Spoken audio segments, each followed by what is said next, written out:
Hi. Apparently, I didn't do my typical pause. The YouTube recording doesn't have the long wait. I guess they're going to wait 4 minutes before the stream starts. Hi, camera. Wake up. Alright, we're back with more Citizen Sleeper. And honestly, I just kind of want to get into it. Hey, look, our operator is 72 cycles. 15 more days than my extractor was running.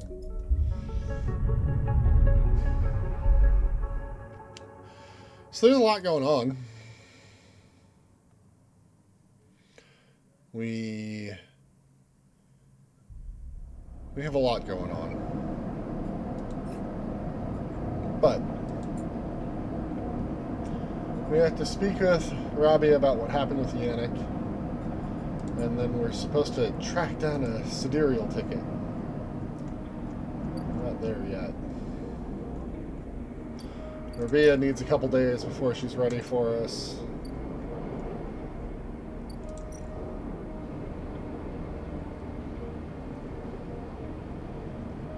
I assume if you dissolve that ends the actual gameplay.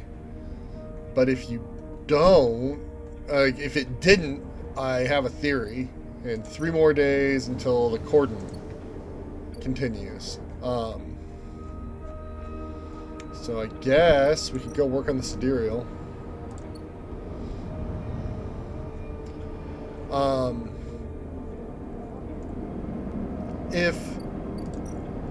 Let's make ourselves some food.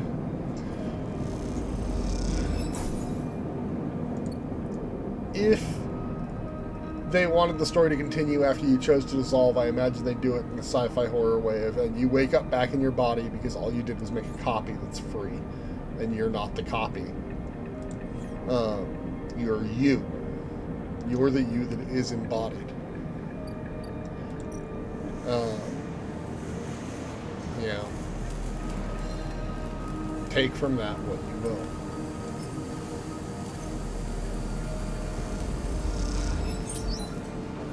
Making $20.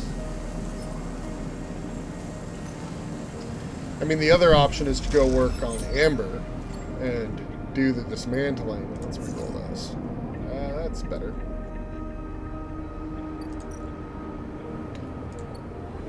Which I suppose is the thing to do, right? Like, refit Amber so that Ankita can move on. I don't know if we can go with Ankita.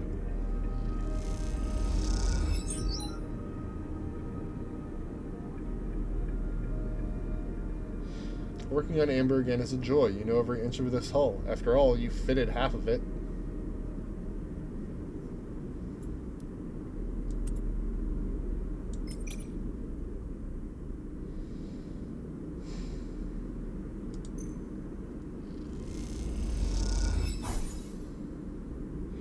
You moved fused torpedo warheads into the bay, trying not to think about what Ankita used them for.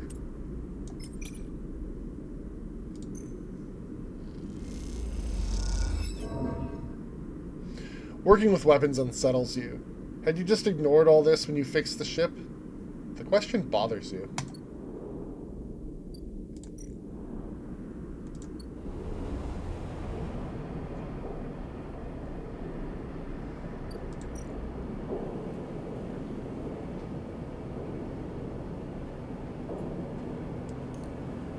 Like, we are doing fairly well on cash. We can generate more fairly easily as well.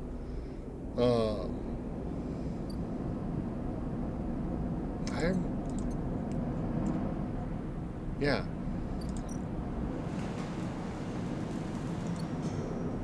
There's a lot to do. Let's feed the cat and end the day, though.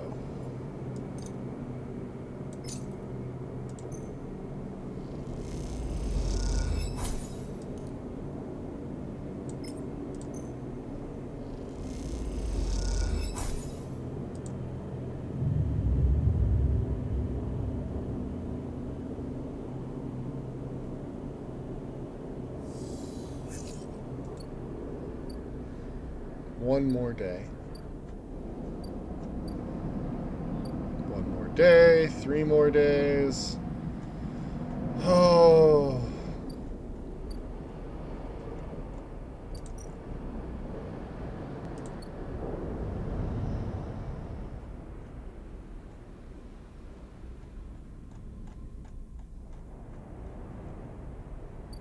One more day.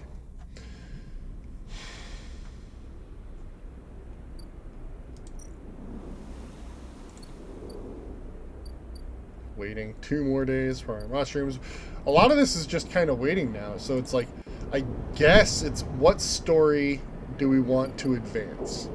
Do we want to advance Bliss and Ankita? Or do we want to advance Lem and Mina? Feelings, thoughts, concerns. Yeah. Choices.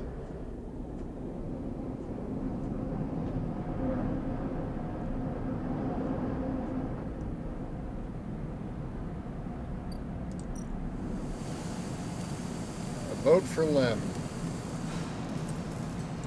is a vote for Mimi.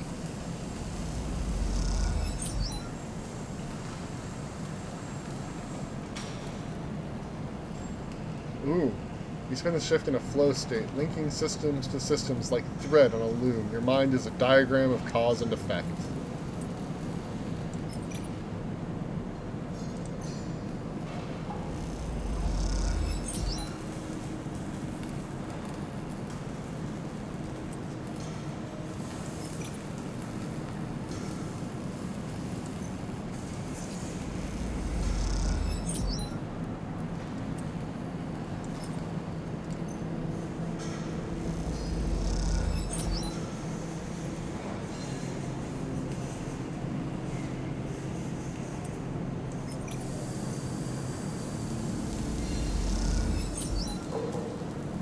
Without us, they'd never get this stupid ship finished. Look at that. We've done 3/4 of the work. That's just our work. Like, let's not be awful.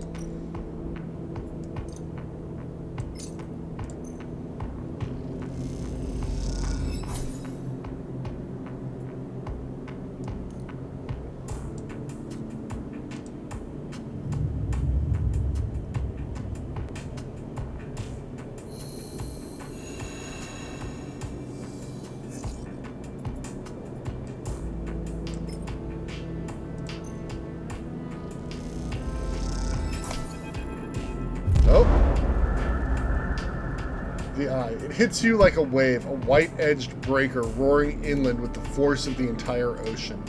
The impact is a screaming brightness, blanking out everything. Behind it is silence. You float in silence, suspended. No, you do not float. You are the silence. It has filled you up. It has emptied you out. You cease to exist. Time passes, though you do not feel it passing. Then something flickers in the silence, and then something moves. That something is you. You open your eyes to a metal ceiling of flickering lights. You feel the floor around you patting it with shaking hands. You assemble an image of yourself lying on your back in a corridor. You shake off the silence and sit up. What was that? You glance around, looking for a sign of some damage. Damage on the walls, shouts in the distance, fire and fear. Nothing has changed. The silence sits around you like a fog. You try to think, furrowing your brow.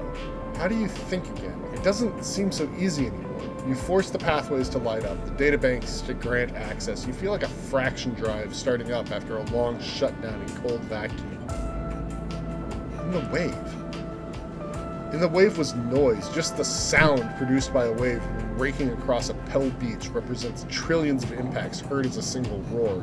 So the sound was the result of trillions of electrons flickering in place, heard as a single impossible scream. A memory image comes to you, one from the moments before the wave hit. You squint as you imagine it, trying to cohere its blurry form. A broken skeletal ring, the eye. Then a vast arc approaching it, a razor-edged white curve, the wave. The wave approaches the eye. The eye spins, turning each part to face that vast white edge. You recognize their skeletal data cloud forms. The bright market, the low end, the greenway, the wastes. Then the wave hits just as the flotilla, the cordon, turns to face it. And after that, everything is silence. You open your eyes again. That is the epicenter. But of what? Oh boy. Well, we got a couple things to follow up on, eh? It's gonna be a busy day. Best go eat some food.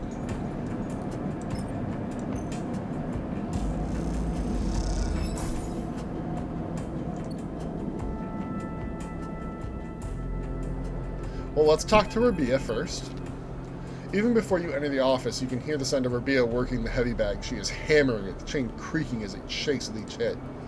She's been like this since Sabine doesn't finish the sentence. They are sitting on a stool looking at the terminal in the corner, searching through the SNR data you pulled all those cycles ago.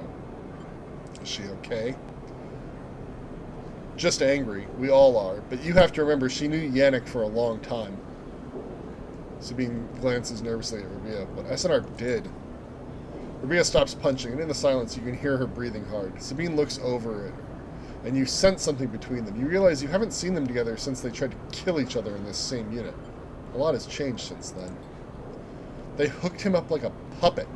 Rabia hits the bag. Rigged that thing in his head so they could control him. Push the old Yannick out. I don't know why you let them in. But it's a lesson. Don't let them in. Yadigan shouldn't deal with corporations, and we never will again. She spits. She comes away from the bag. At least Yannick's death has been treated as natural. There's a chance we come back from this, that Yadigan can hold on, but there are opportunists trying to take control.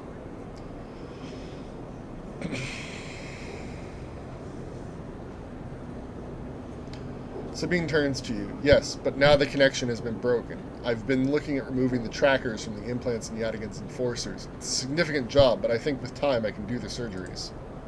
Maria walks away from the bag towards the far side of the unit. The surgeries will never happen if Yadigan collapses, she shouts back at Sabine. Clearly this is a well-worn argument in this unit. Will Yadigan really collapse? I don't think so, no. Rabia doesn't either.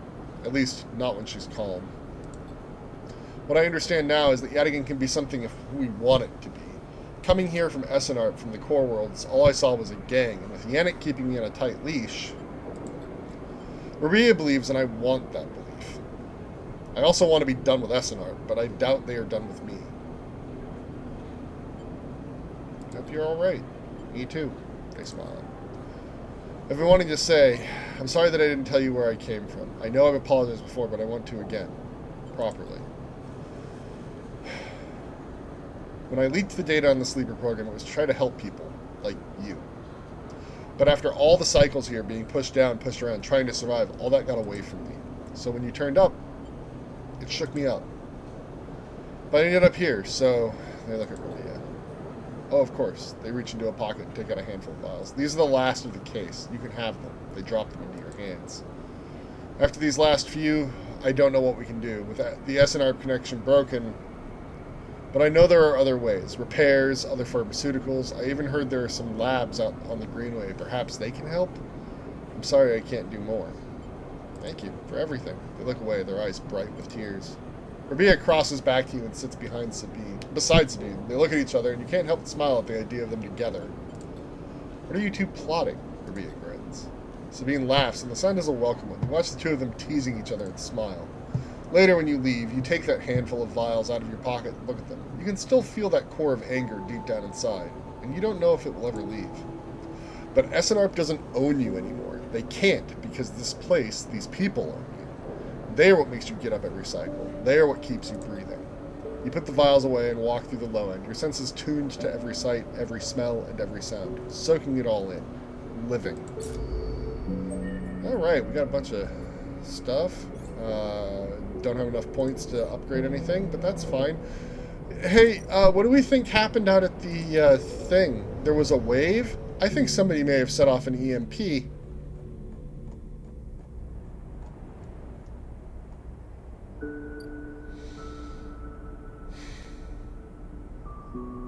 Okay, Peak. Even before you reach the cordon, the damage is obvious. The blinking red lights, the drones, the tugs, all are gone. Half the cordon's frame has also been shorn away, perhaps through the impact of some failing ship. Yeah, you see that? That looks bad. People push past you in the corridor, both Havenage staff and contractors clearing the cordon. Push forward. You push through the flow of people, and despite a few suspicious looks, they offer no resistance. The further you pass into the cordon, the less people you see. You can see a few sections have been closed off, their bulkhead doors sealed, and red warning lights punctuating the corridors. But otherwise, most areas seem functional.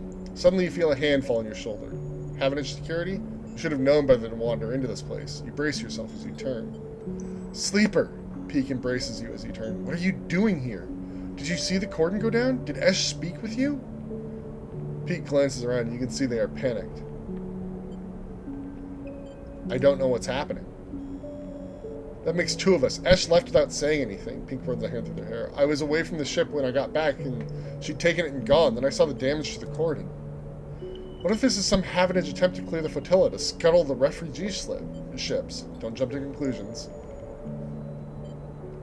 What do you know, Sleeper? Something knocked me out.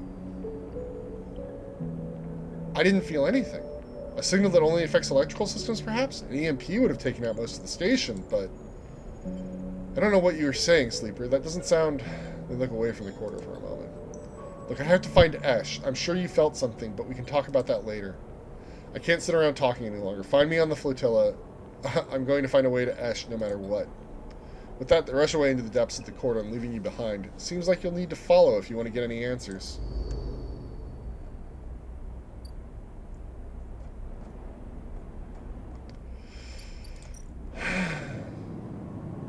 Scrap for passage. Well, I've got some scrap for passage. You hand over the scrap and squeeze into the crowded shuttle. Time to head to the flotilla.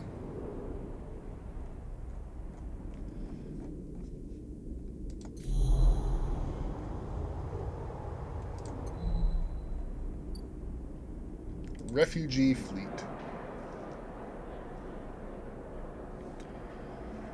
Alright, we would now become a flotilla's friend, shifting ships, systems, and social structures. The only way to navigate the flotilla is by rolling up your sleeves and helping out. So we can do endure, haul supplies. Getting the necessary supplies at each ship to meet their needs is a huge task. Joining the hauling team is the simplest thing you can do to help. Or we can do damage control with interface. The wave hits systems more than anything, especially those on the ships. So there's 1,000 tiny repair jobs to be done. Hey, I'm good at interface.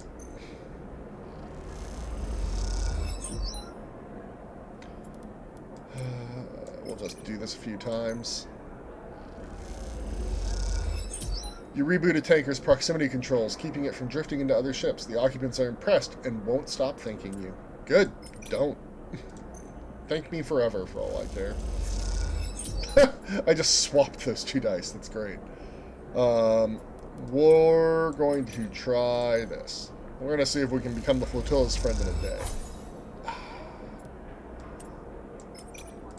Come on! There we go.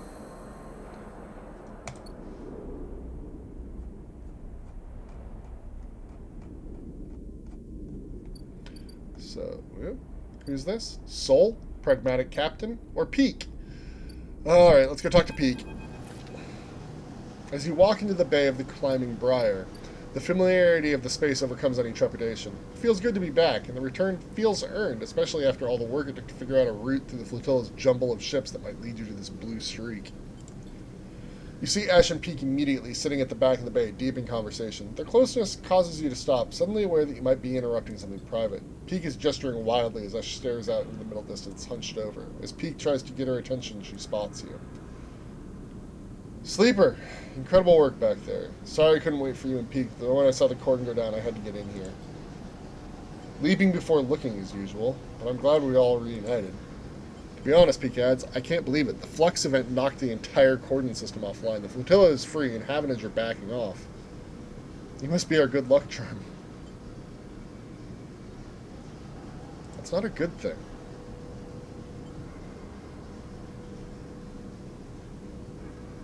In this case, Ash stands, I have to agree with the Sleeper. The Flux may have bought me my freedom, but the cost for the flotilla's systems is significant. And if Havenage weren't panicked enough, what exactly is happening? Hard to tell. It's some kind of disruptive wave that only affects electrical systems. Typically, systems are screened against radiation interference, but this seems to be dulled, but not stopped by those defenses. Basically, the crisis continues. The cordon may be down, but this brings a whole other set of problems. You should tell them, Ash. Please. Tell you what? You stare at her back, waiting for a response. Please, Ash, haven't they shown they can be trusted?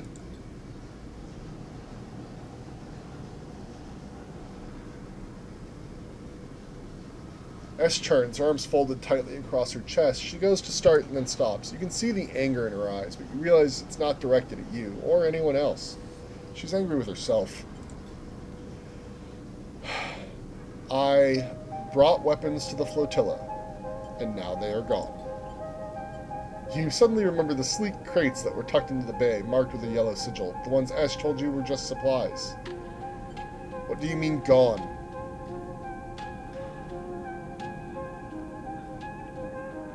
What do you think?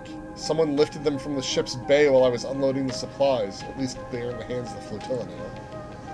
She knows this was a bad move, Sleeper, I promise you. She's just too proud to admit it. So what now? She finds them, and she gets them back. Should we need help? It's okay, Sleeper. I don't want anyone getting mixed up in this. This is my responsibility. Plus, you and I have work to do. I want to understand the Flux, Sleeper, to study it. This thing is changing the entire system, causing problems across the inner system, driving refugees off Ember's moons. Now it's here. If we don't do something about it, it's a problem for all of us. I can see more immediate problems. I've been looking at the networks, and when the Flux event hit, it changed things. It shuffled systems, corrupted nodes, and broke open data stores. Some of these Flux nodes have appeared near the epicenter of the event, but I can't get access. You, however, I saw the way you worked with data when we were preparing for the run. I think you can get into these things. I want you to find a Flux node and bring me anything you can extract. They come and go, but most can be found in the barely functioning networks of the wastes. Start there. Perhaps together we can find something that might point us at what the Flux is and where it comes from. Okay? I knew you'd agree. Don't waste too much time chasing ghosts, Sleeper. There are people on this flotilla that need any help they can get. I'm sure Sleeper can do both, Ash. I'll see you here when you have something. Good hunting. And they wave you out as Ash stomps away to make plans of her own.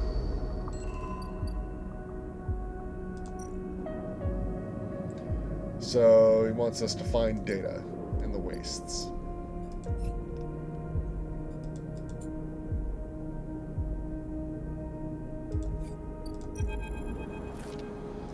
Someone told me I should be thanking you. The voice comes from behind you, cutting through the chaos of the crowded cavernous bay. You freeze.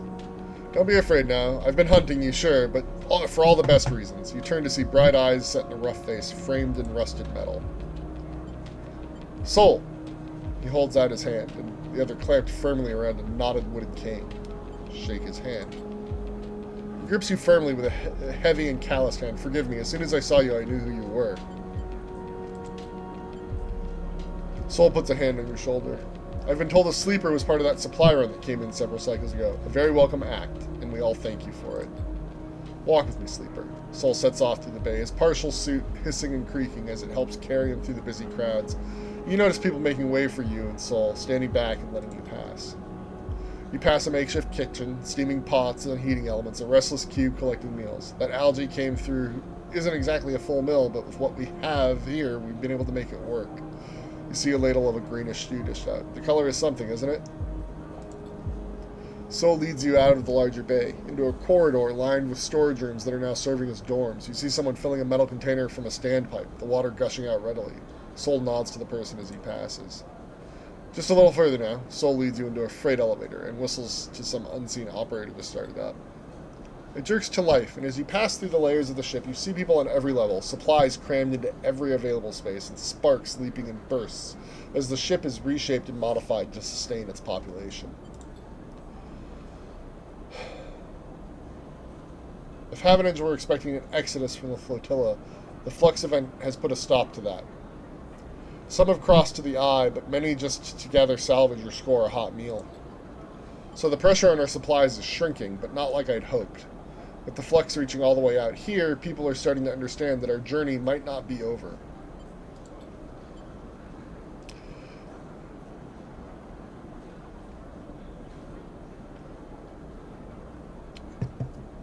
Suddenly, the freight elevator screeches to a halt, and Soul leads you slowly out into a wide room of chairs and terminals, ringed by a mezzanine with a glass roof above showing the distant hub and the far curve of the Eye beyond. The people at the terminals nod to him as he enters. This is your ship? That's right. The Pilgrim Seed is mine to care for. He leads you up to a railed platform at the center of the room and stops. She chose me, so to speak. Well, at least her crew did, and I do my best to serve them. Soul looks around the bridge of the ship, a pained expression on his face. I'll admit that the responsibility isn't one that suits me, though we rarely get to choose such things. He glances back at you. But you, Sleeper, from what I understand, you chose to help us here. Is that right? I did my best to. Soul nods silently. But I have to ask you, Sleeper, why are you here now? I still want to help. I've got to be honest with you, Sleeper, I'm not quite buying it. I'm not trying to make judgments on your character, but in my experience, people do things for more reasons than just being helpful. I have thousands of people here on the Pilgrim Seed, Sleeper, and there's thousands more out in the flotilla. A lot of them are looking to me to provide some future for them, some path out of this dead end we've got into. And this cycle, this very cycle, the thing we've been running away from, it just caught up with us. So these people are scared, Sleeper, and they're looking to me for reassurance.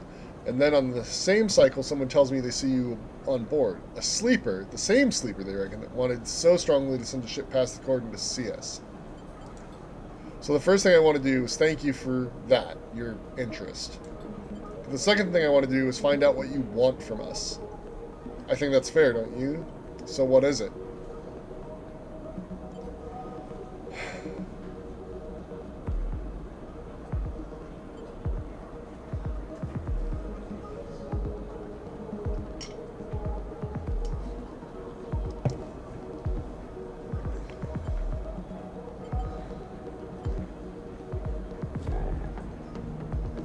I mean, like, pragmatic, like, I give a crap about the Flux, but also, I did want to help these people. You being treated that way was inappropriate, and I hate it.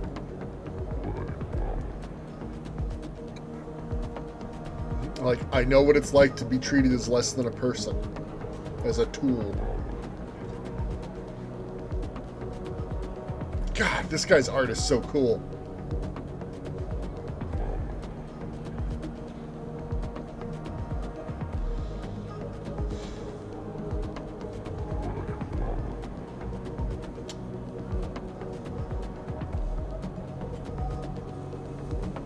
Tell me about the Flux.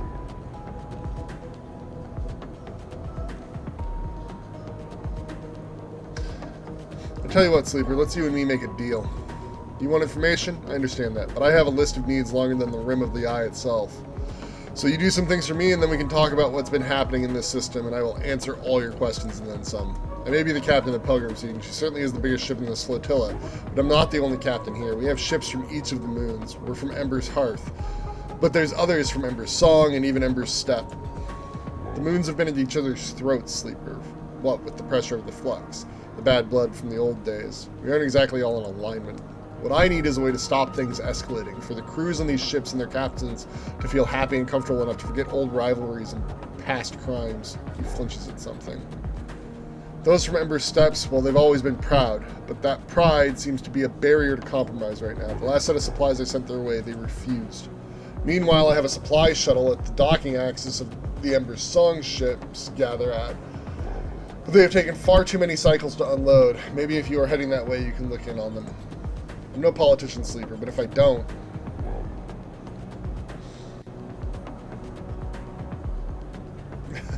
Soul stops. He leans back and flexes, his suit screeching. He groans a little, and you see the weight of the flotilla sitting on his shoulders.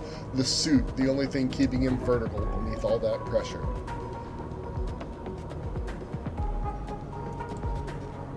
Look, you'll see for yourself if you go. Meet the other Sleepers. See what they need. Keep them aligned.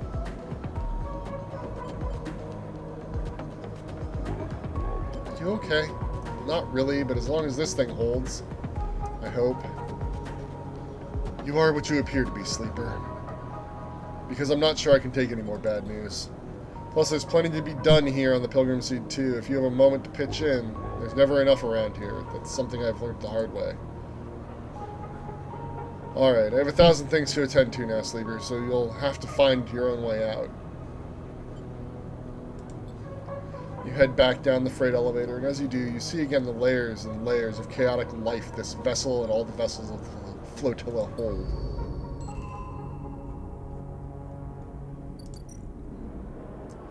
Alright, Pilgrim Seed Supply. Hearth Survival. Whether Esh got her supplies through the corner or not, Pilgrim Seed and the Hearth refugees on it desperately need help. Okay, well, hey, I have food. Step, Song, and Hearth. Stability in the flotilla means relieving the pressure on the refugees from all 3 moons of Ember. So, what does this get us? We add 2. We have 12.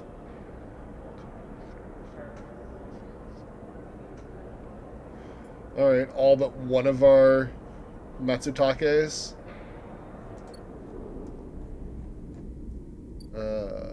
The docking axis.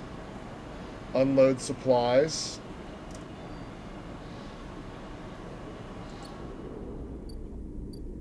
Aki. Ember's Step Refugee.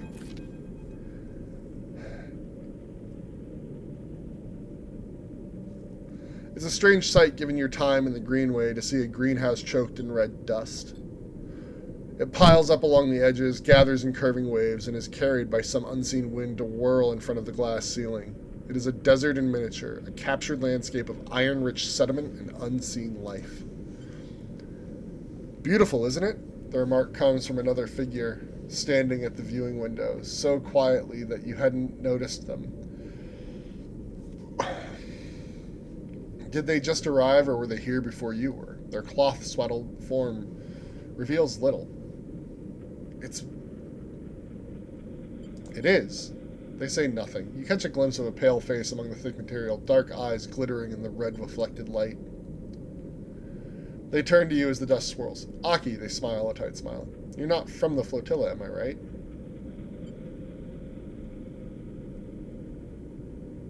I'm not from anywhere. I live on the Eye.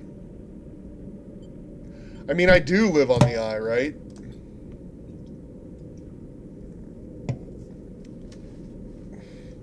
That is not where you are from, she stares into the greenhouse. Everyone is from somewhere, whether they wish to be or not. The red dust glitters in her eyes, whether it is a good place to be from or not. Aki gathers her cloak around her shoulders against the cold. What brings you to the wind's long shadow? Soul sent me. Aki doesn't respond. She looks absent-mindedly at the dust. You're a strange one. Aki raises an eyebrow. I don't know whether to report you or send you back where you came from. Which is nowhere at all. You glance around the empty corridor, suddenly aware of how quiet it is on the ship. Unlike the other ships you have been on the flotilla, there is a silent order to the wind's long shadow. And in this moment, it feels unsettling. What happened here? That is a broad question, and I am not in the mood to recount the history of this ship or step. Aki lets the silence sit, and you hear the wind and dust scratching at the viewing window. Oh yeah, every character design in this game is top-notch. Look at her.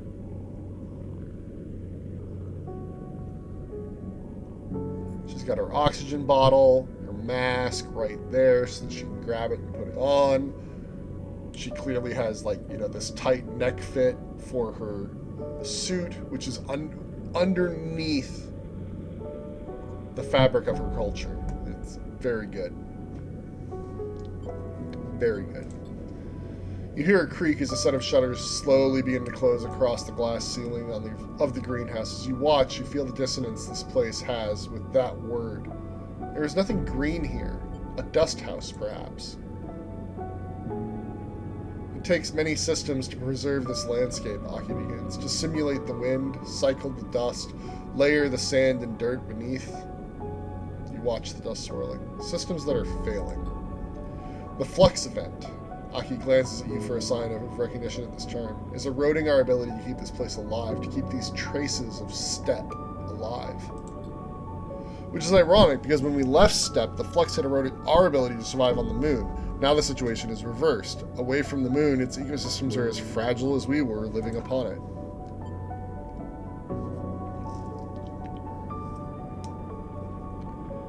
Something catches your eye as the shutters darken the dust house. The winds, picking away at the dunes, begin to reveal something. A web, a network of thick, branching forms, and then they close completely and you see nothing in the dark. Soft blue lights flicker on in the corridor, uplighting Aki in cold cyan. You have piqued my curiosity, but I'm so tired. If you do not have a purpose here on the ship, I recommend finding one. Otherwise, I'm afraid you'll need to leave. Make yourself useful, and perhaps we will get another chance to talk. I would like that.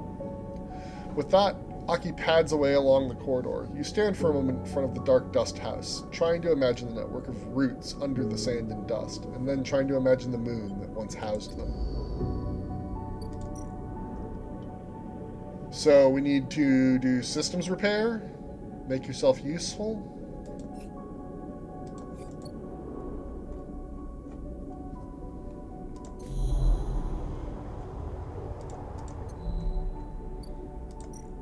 What do we need on the Briar?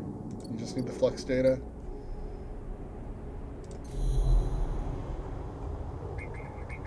Fluxed node. Alright, so we'll need that.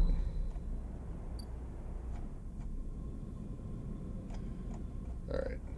Briar Base Camp. Let's end the cycle.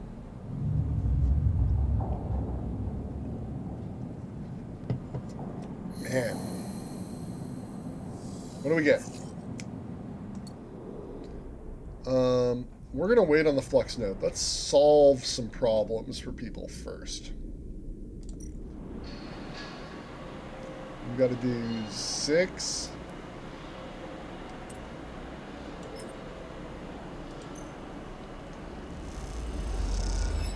Unload supplies.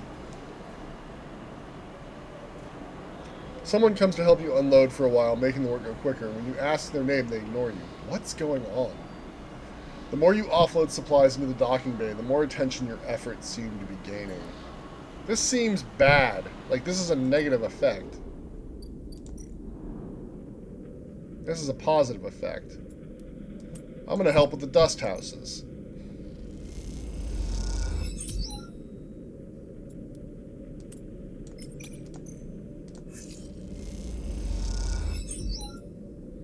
We're going to fix their dust houses, because Aki seems great.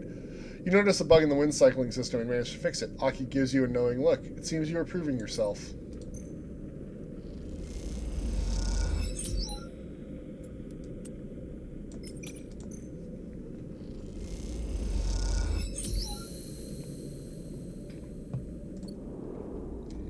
Alright, Aki. I see you've been contributing. Aki stands next to you at the dust house window. I was unsure what to expect when we joined the flotilla on its voyage to the Eye, but after the journey across the system, then the quarantine, then the Flux reaching all the way out here too. Thank you. She bows a little. The other ships have only been interested in sending us supplies, but we grow all we need. She gestures at the dust house. What the dust houses need. That is the problem that concerns us. Oh, I see. Shall we go inside? I'd love to. Come. She taps away at a panel by the window. Seems only fair that after you help with the support systems, you get to see what it is you are maintaining. Aki leads you to an opening beside the window. You pass through a dark changing room. You notice Aki is sliding on an oxygen mask and visor. She looks at the swirling dust inside. Inside, it's just like Ember's step. Thin atmosphere, constant dust storms. Nothing that will bother you. She passes you a mask. The dust isn't exactly pleasant to inhale, however, so take this. You hold it to your face. She leads you through a short decontamination tunnel with its fizzing panels of purifying light, and then through into the dust house. Immediately the wind and heat hits you. You feel the rough waves of dust scattering across your face and peer through the amber murk. Your feet slide on shifting piles of sand. Welcome to Step, or an emulation of it at least. The terraforming process only managed to provide a limited atmosphere around the moon, one which is slowly escaping. It's been like that since I was born, so I got used to the idea. So did everything else that lives there. You feel something hard beneath your feet, beneath the sand, like a coil of rope. Look down. You instinctively look down and see something pale and twisted poking out of the sand. This is steppe silk. It's one of the plants we established on Steppe. Like any bast fiber, it can be retted and woven into clothes. I'm wearing some made from it myself. It's one of many species adapted to steppe since the Solheim collapse, which is why it must be preserved. It is as much a refugee as we are, and the dust houses hold hundreds of other species.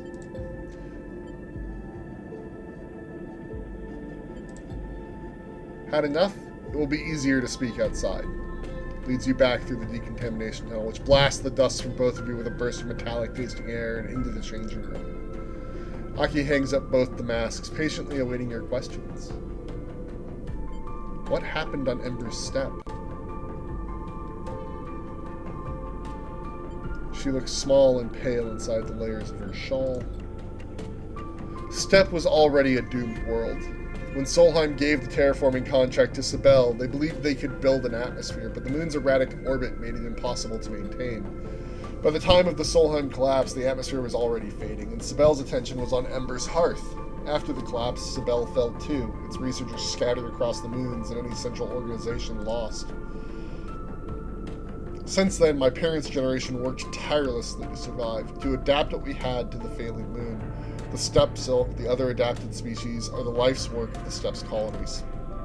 So when the Flux started to collapse our computer systems, corrode and destroy our life support, our water supply, our agriculture, we had to leave. Soon the only traces of steppe will be on this ship. Aki begins to cry quietly. Sit beside her. You sit on the bench beside her as she sobs. You understand why this ship, why the refugees from steppe are so different. Their world was already dying when the Flux arrived. Ember Steppe is a terraformed moon, a partial atmosphere, established colonies, agriculture, and yet when the Flux events started, its people had to leave. You think of the eye and the delicate web of decaying systems it rests upon. What hope does a ruined station have against a wave that corrupts, corrodes, and collapses?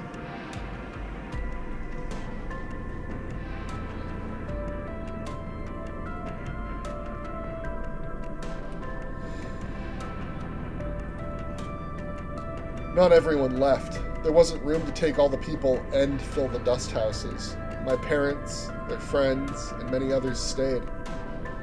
We carried the steppe for them. Perhaps there is hope.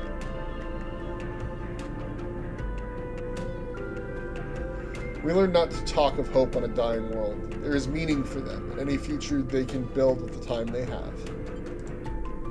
I wanted you to understand the importance of these dust houses, of what they contain.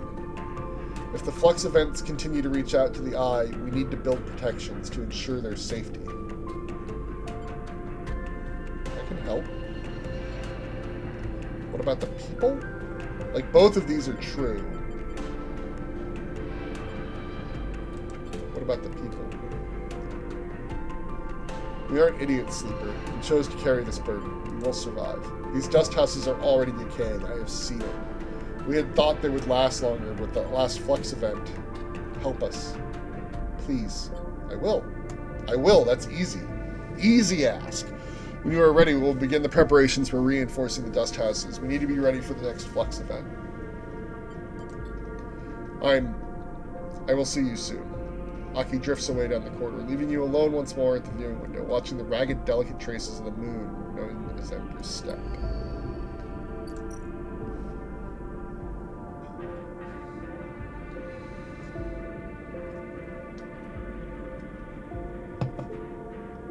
Okay, so once again,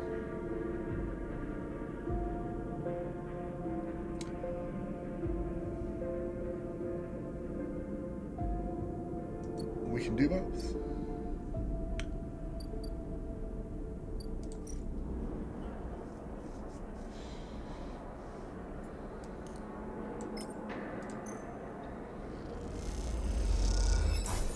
I think we're just gonna feed these guys. I have the mushrooms for it.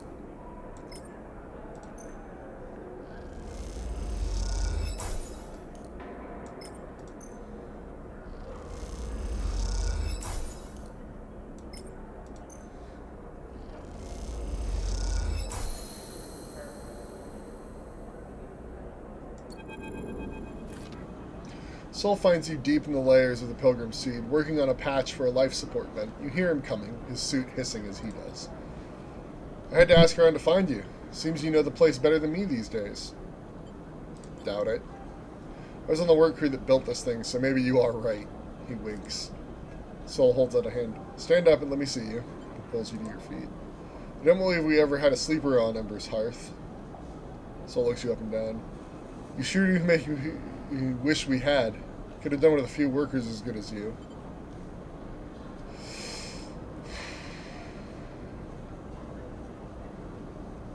Stay silent. A little on the quiet side, though. Seems like I owe you some answers, seeing as you've been working hard on the Pilgrim Seed these past cycles. You need to get the crate. What do you want to know about? Ember's hearth.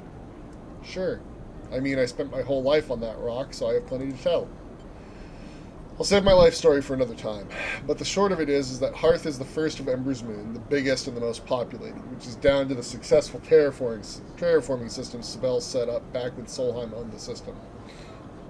How are relations with the other moons? Depends on who you've been talking to. You shouldn't mistake me for a politician, Sleeper. That's for others to do. But Ember's Step was a test ground for the terraforming tech that Hearth is built on, while Ember's Song was the extraction site for the raw materials and energy needed to make it work. You can imagine that might lead to some tension. However, despite what people might say, Hearth was never fully stable. Sibel liked to talk it up, but after they pulled out and Solheim left, our people discovered they'd have to keep the system running themselves, or the place would soon end up as dry as Steppe. Hearth was good as long as the evaporators kept running, kept filling our skies with clouds. Even after the collapse, our people kept those things going, turning that subsurface ocean into a periwinkle blue sky. Flux ended that, though, and when they failed, the rains failed, and the harvest with it. And soon you have a city without a way to feed itself. That's when some of us, made the decision to set out on this place and look for another future. Anything else you wanted to ask? There was something. The Flux. That's what I imagined. I can't say I'm an expert, but I can tell you what we witnessed on Hearth. At first we ignored it. A few farms had their automation systems blink out, lifter suits locked up, bots reset their schedules, nothing we hadn't seen before. But then the news came out of Passero that they'd been hit harder. The local network had gone down and no one could get it back up. It was rough for a while, but out in the farmland we were used to that. Capital of Hearth, tens of thousands of souls made it their home. Anyway, we thought the Flux was a freak event until the day they got the network running again. That's when the cascade happened. System after system corrupted, data lost, and another Flux hit. And another. The bots were running circles in the fields. People had to be cut out of lifter suits like mine. In the city, I never saw it, but I heard from the others. It only got worse from there. We couldn't seem to fight it. It cut us right open. That's what I know about the Flux. Some folks say it came from the inner system, that it might be connected to some old tech there or something, but I never heard anything more than rumors. I don't have better news. Anything else you wanted to ask? Yeah, there was something. You want to know about me? I'm not sure that was part of the deal I was thinking of, Sleeper. Unless you're asking about this, he wraps in the middle of his suit. In case you hadn't guessed, this is the only thing keeping me vertical. It's a lifter suit made for working the fields. We had to modify it so I could walk around after the accident. And that's all I'm saying, Sleeper, because to be honest with you, I don't owe you more than that. You want to know about the Flux, about Ember's Hearth? Go ahead, but don't pry into my life, and I won't pry into yours.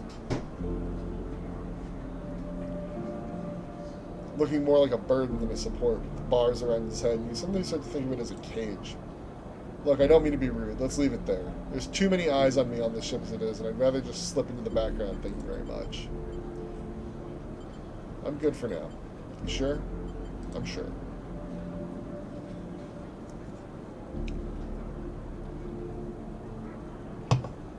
You're making me think I need to start making new plans for this place. As he creaks away down the corridor, you can't help but feel there's more to him than it seems. Okay, Step, Song, and Hearth. Alright. So, we're gonna... This makes me concerned.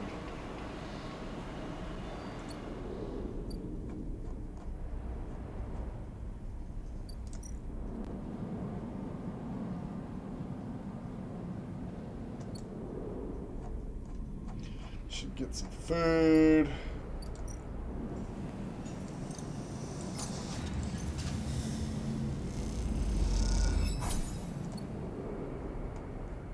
And then we'll take a nap.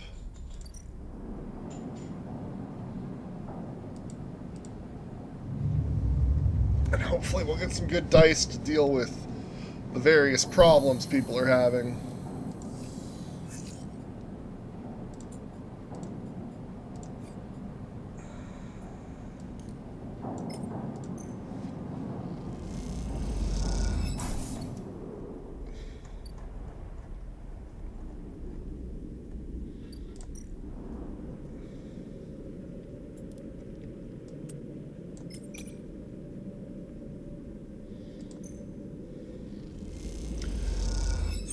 With remarkable intuition, you not only support the step silk, but harden it. Aki smiles when she sees the results. Roll.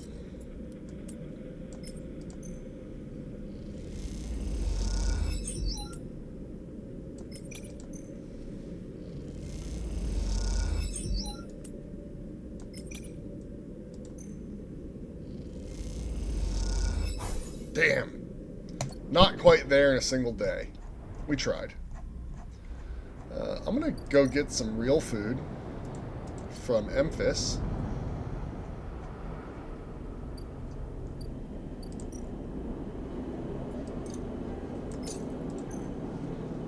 Because it's better than what we're getting elsewhere.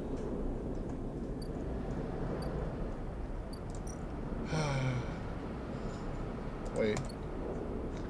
I think... Wow. Buy some stuff.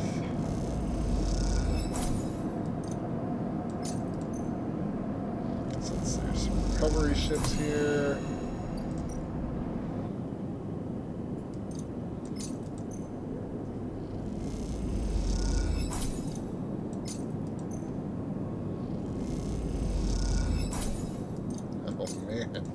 We can make 2 ship mines. We're doing great.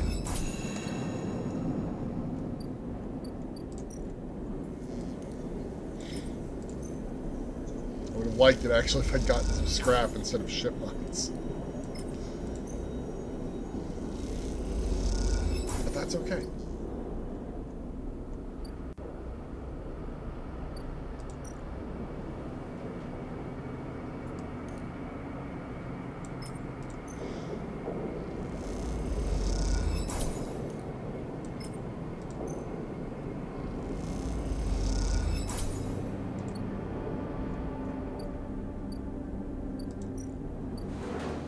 Like, we don't have any more to do with Tianagain? That was it? Seems wild.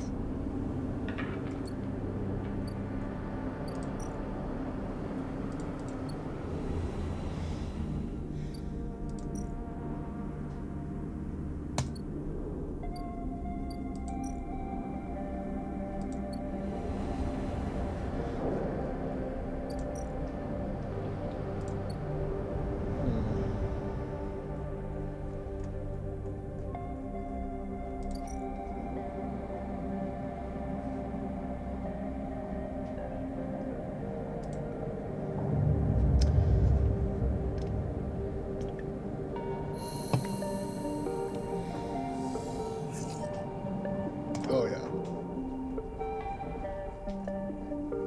Help with these dust houses.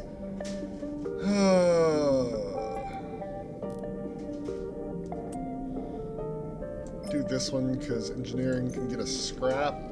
We got plenty of money. No, we didn't get any. That's okay.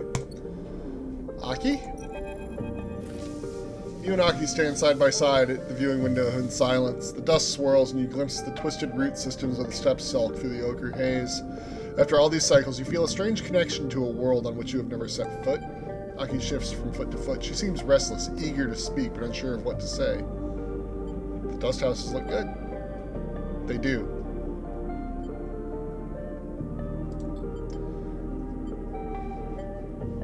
What is the value of this, she asks suddenly, of preserving a world we have left behind? Conservation. History. Heritage. All 3 of these words are great.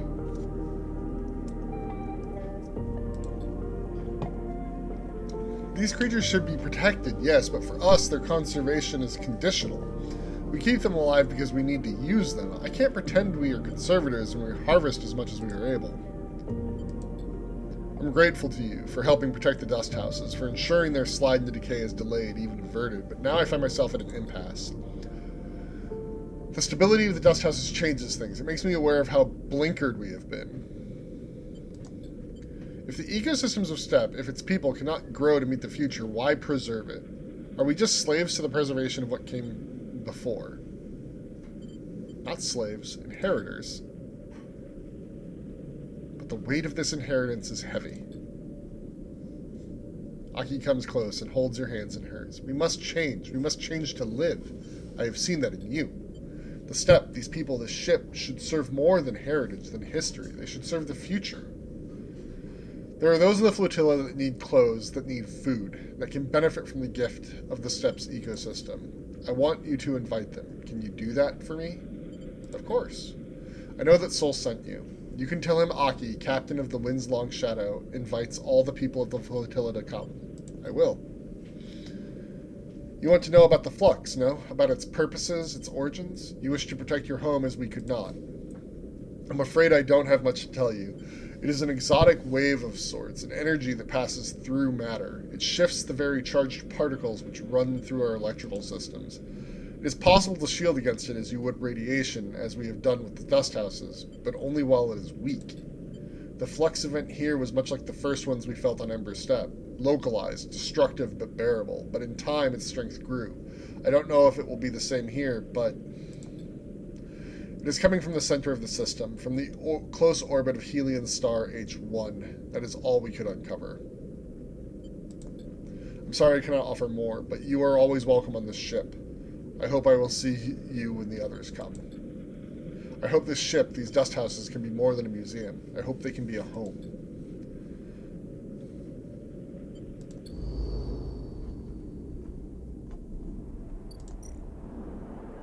Tick, tick.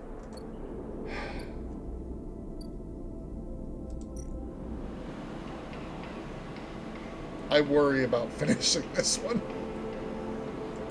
because it has a negative symbol.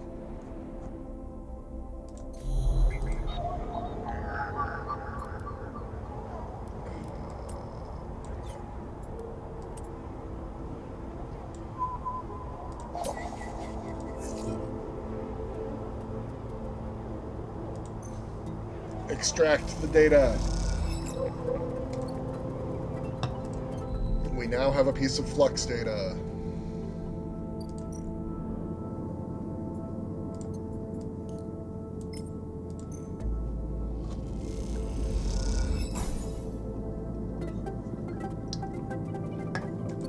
Alright, Peak, what do you got? Sleeper, come look at this. Peak is poring over one of the displays of the makeshift decoding suite they have set up in the Climbing Briar's cargo bay. On the screen, a clump of data pathways, like an ingrown root ball, has started to untangle. This is an existing node corrupted by the Flux event. It's totally twisted up. But inside is a whole other data set. The Flux event somehow seeds this data deep into the gaps in the node, wrapping them around it. What's in there? Not sure. It isn't being very cooperative. The Flux event itself really did a number on unprotected nodes like this one. Most of the eye systems are screened against radiation and interference, but these exposed nodes? Torn apart.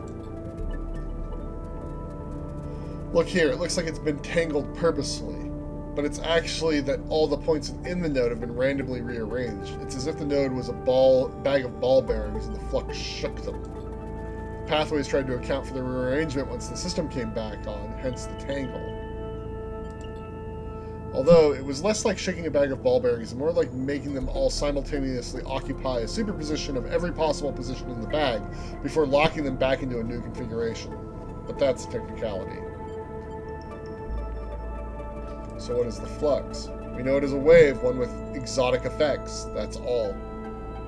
The question is not so much what the Flux is, but what is causing it. Where is it coming from? There's something else. Have you spoken with refugees? A little. What they are reporting, massive systems failures, cascading collapses of life support, of terraforming systems, total data corruption.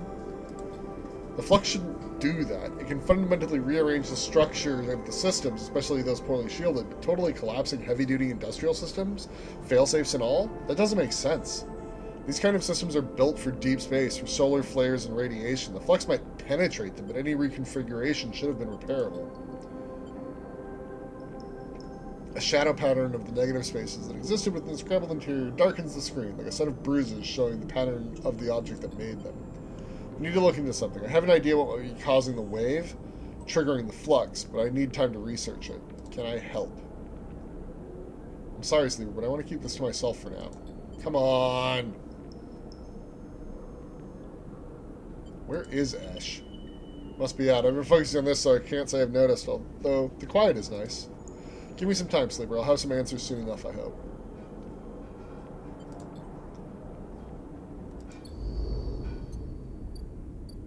So, Peak needs 6 days. Alright. Let's do this.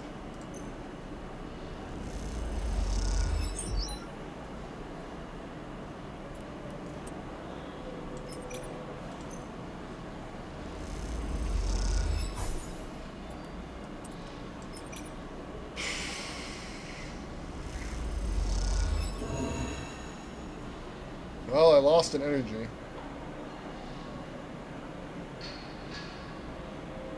Passerbys watching you silently. There's a loose crowd among the supplies that you've unloaded and a tense mood brewing among them. You sit nearby on the edge of the shuttle's docking tunnel, resting. Further away, crews from the Ember Song continue their lives as usual, coming and going, trading, discussing. There is a quiet efficiency near the hub, set up as a common space for the swarm of small ships from Ember Song that are part of the flotilla. Unlike Hearth or Steppe, there is no one capital ship for this means refugees. It's just a mass of individuals traveling in concert. We told Hearth we don't want their scraps, the jeering voice comes from the small crowd nearby. Peter. You turn to see a gaunt, pale man wearing the industrial work gear you have seen many of the Song refugees wearing. You hear me? These supplies are to help.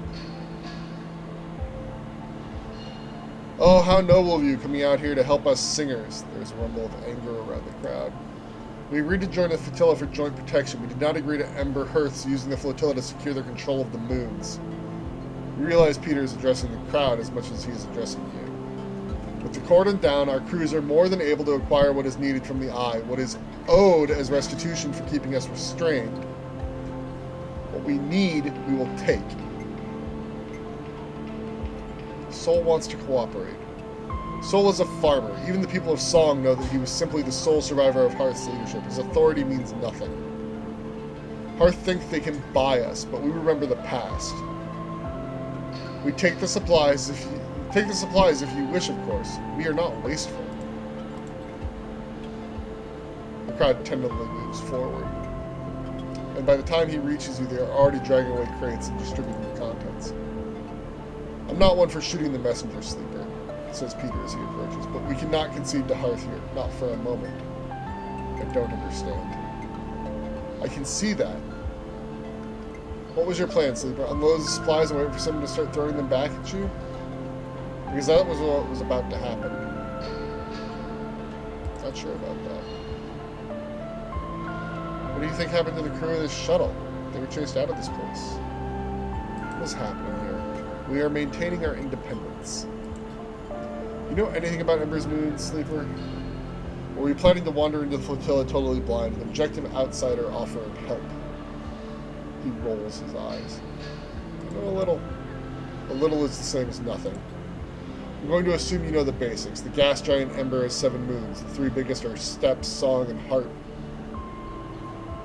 We can cover the 3 sisters next session. Steppe was the first to be settled. A contract old Solheim gave to the terraformers Sibel Systems when they first claimed the Helian system. That was way back when. Steppe was a testing ground, and like most testing grounds, it didn't turn out too well. A partial atmosphere, slowly sloughing off each orbit, a dysfunctional ecosystem, and a whole lot of dust-clogged settlers. The place is a miserable desert long past its best before date.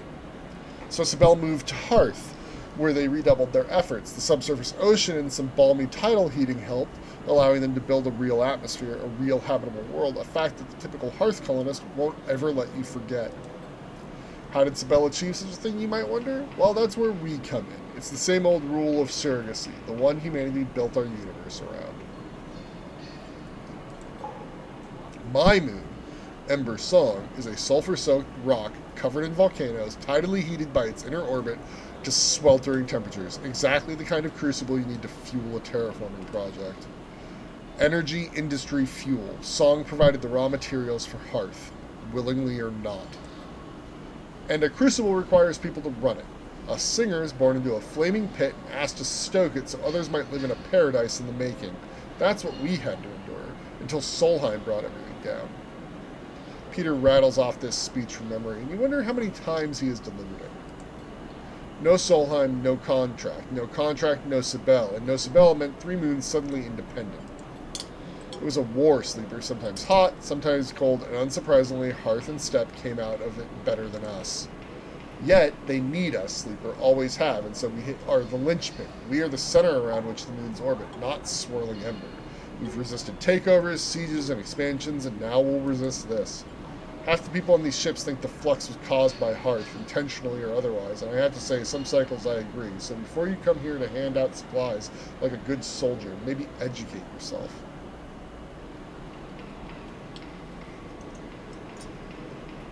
Oh boy.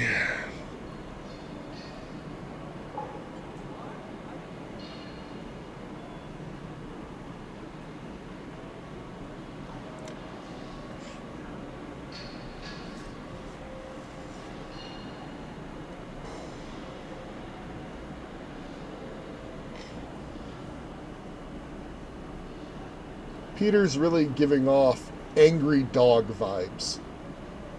Injured dog vibes. You know, doesn't know how to trust, bites every hand that tries to feed.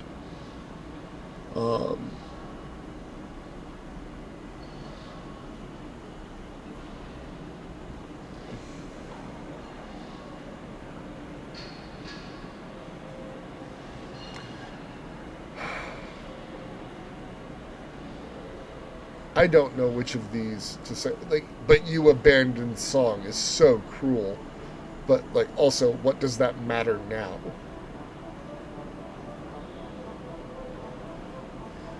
What does that matter now?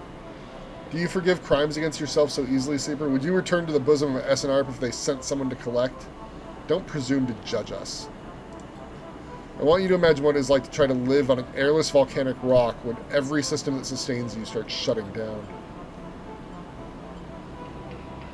We abandoned nothing. Some stayed, others left, but we will reclaim Ember as soon as the flux fades or ends. We've weathered worse. The flotilla should be united. Have you been listening? We don't want to be united, Sleeper. Being united by Hearth means living under them. I won't keep you from the docking axis, Sleeper. No one here has the authority for that, but watch yourself here. Try to remember that the Eye is just another in a long list of people who've tried to control us.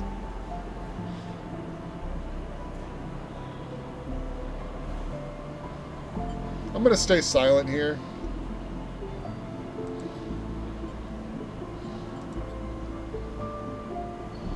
Look, we are many and we have many needs. Ships come to this docking axis for repairs, for requisitions, for friendship. You can provide these as well as any singer. If you want to help, help in your own name, Sleeper, not in that of Hearth. Carry that name here and you will lose all trust. Be as we are, act in your own name alone. I hope I didn't just waste my time here, Sleeper. Dude, you're being a dink. Like, I was here helping of my own accord. Hearth sent you supplies. You weren't unloading them. I unloaded them for you. Right? Come on. Like, there comes a point where it's like, your pride is holding you back here, dude. Like, you're right. You shouldn't be underneath the Hearth faction. You should be aligned. Though, you're all going to die if you don't work together.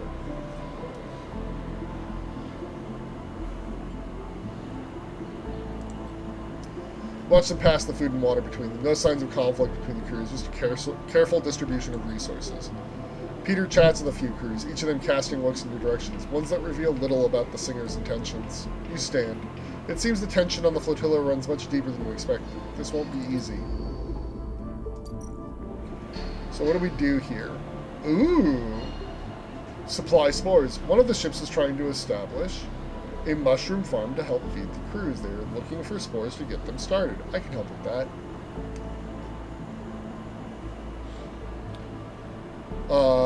And then a ship mine. Dang, I just gave one away. I can deal with that, though. I can just go buy one. I've got the spare cash.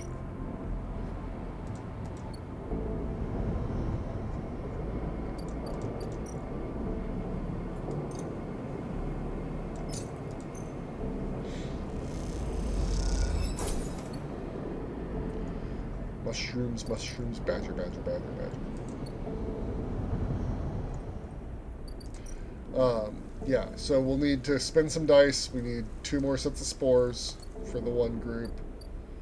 We also need to harvest our mushrooms here. Oh, I should have stopped by Emphasis Place and gotten some food. Let's just buy some here.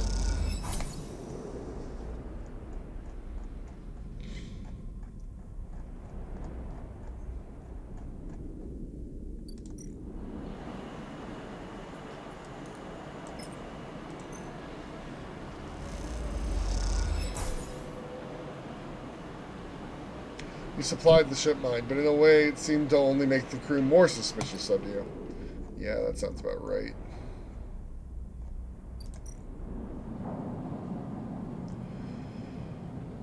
End cycle.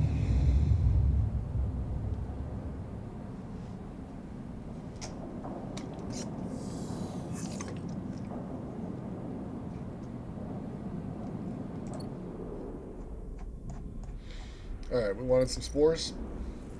Spores? Spores? Spores? Spores?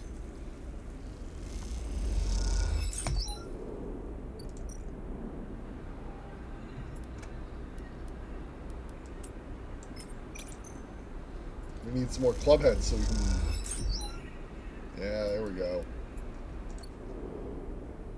We're doing great. We're doing great. Do, do, do, do, do, do, do, do. I have brought you spores.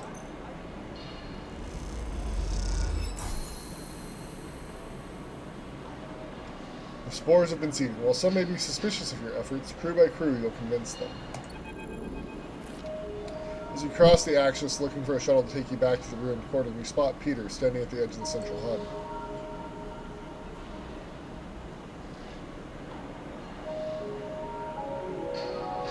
Something about the way he's leaning across the rail, looking down across the Axis and towards the blinking lights of the flotilla beyond, makes you pause. He's completely still, his head drooping low and his shoulders hunched high.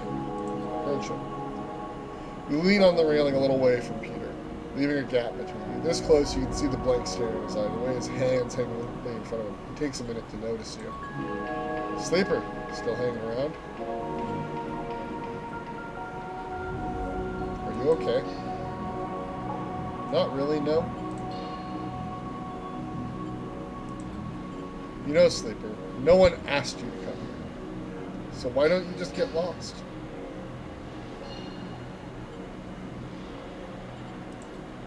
When you refuse to take the bait, he turns away, looking out across the docking axis once more. He loosens his jaw, the tension leaking out of him like radiation. You wait. After a while, he speaks. I'm tired, Sleeper. I'm tired of everything. I'm tired of the empty paternalism of Hearth. I'm tired of the paranoid whining of the crews. I'm tired of the endless cycles that look the same, smell the same, feel the same. I'm tired of running, of hiding, of fixing every shitty thing that breaks out here. His shout echoes a little in the hub, but few stop to look. He looks down at his feet.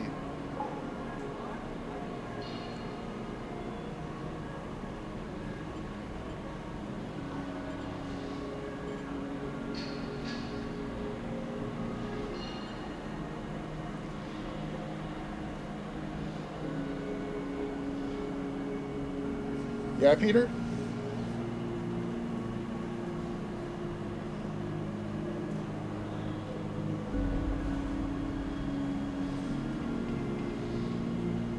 I get it.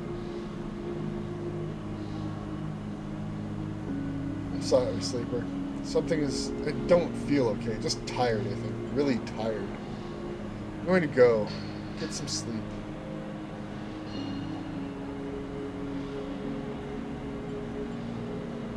Sleep well. He raises a hand and drifts away towards the center of the hub. You turn back to the railing, not wanting to watch him go. Seeing him like this, you prefer not to stare. The traffic of the Axis rumbles on as you watch under the endless shining sun. The same air recycled through all of these lungs, the same dust gathering speck by speck on the windows. Take a sharp breath, stand straight, and get moving before the inertia of it all gets to you too.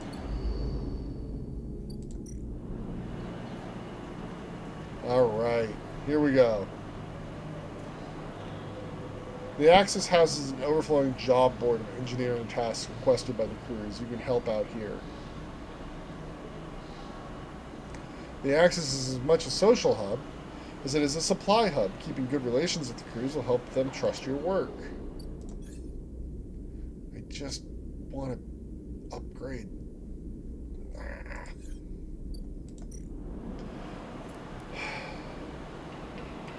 Engineer can get us scrap. Engage can get us energy. So we'll do the scrap, hopefully. You take on a patch job that has been on the board for ages and clear it quickly. The crew is very pleased. You roll that one. Became a 1.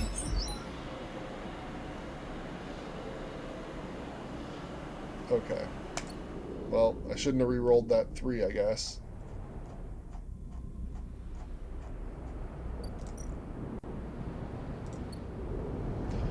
Yeah, dude, it's like almost like you shouldn't try to take everything on your shoulders.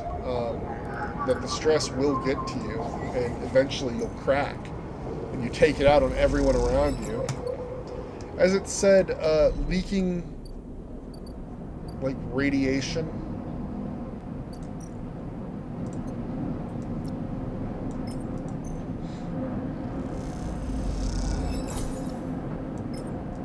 Like, I've been there. I get it. But it's how you act in that situation that matters. Let's cook some Girl caps. We haven't fed the cat in a while. Let's see what the stray's up to.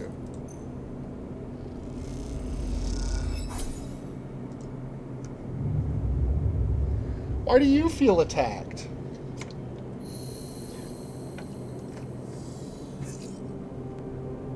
Ooh, that's a hell of a set of dice.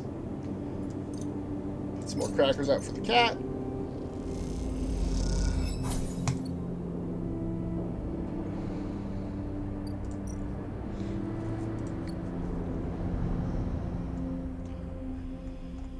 This'll help those singers like us more, right? This'll be what it takes.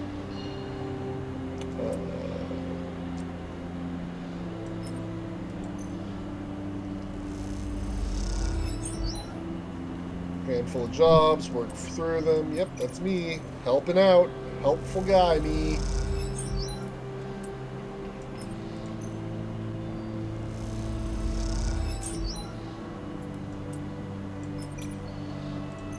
Yeah, we got some scrap that time.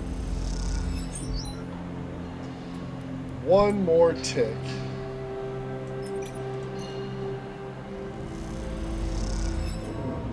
Ah! I fail in the last one of the day. Boo. We need food. Food, food, food.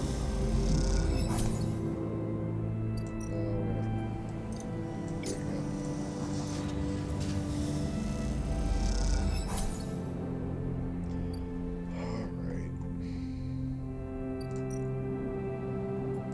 I mean, it is just sort of the way it goes sometimes, right? Sometimes it doesn't work out.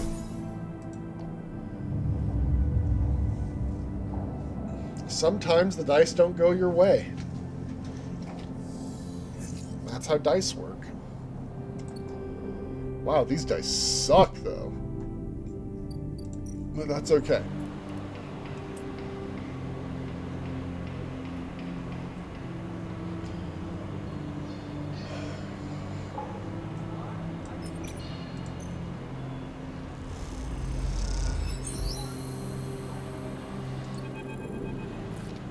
Sleeper, Peter calls to you as you cross the axis. He is standing by the same railing as you saw him at last time. He beckons you over. I've been hearing things. He gives you a sidelong look. Good things? Mostly. You wait for him to speak. You know, on song, I was a teacher. Stay silent. Mechanical engineering. It's an essential subject on a moon where a single mechanical failure could mean the deaths of hundreds. The heat, the atmosphere, the radiation, all of it is hostile to us. My students knew this. Their work, their training was respected. As long as they were careful and respected song themselves, they could get their choice of colony placements. They were always in demand. That meant I was respected, surrounded by friends and colleagues, always able to call in favors and repay them like for like. Song colonies are small, close-knit. We look after our own. When the Flux events started hitting, colonies went dark overnight. We all knew what those kind of failures meant. Like always, we lost more people than any of the other moons.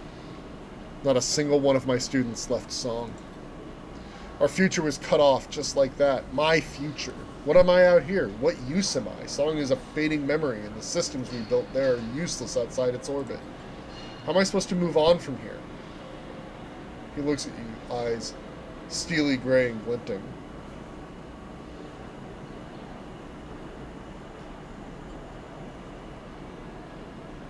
I mean, like, dude.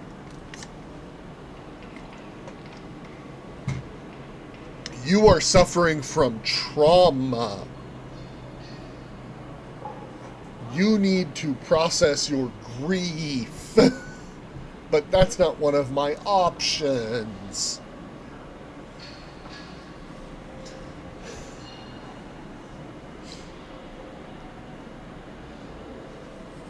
Like, oh God, this is rough.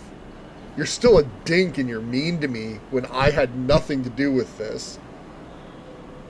Process schmocess? Excuse you? Excuse you? Excuse you?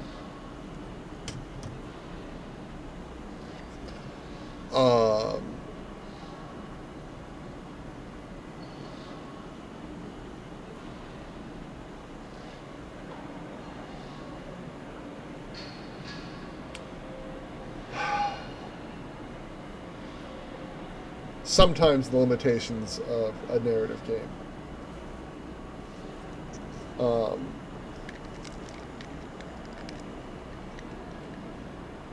What this man needs is therapy. Honestly, probably all of these people need therapy.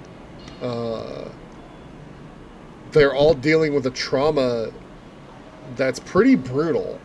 And it's making some of them unfeeling towards the others.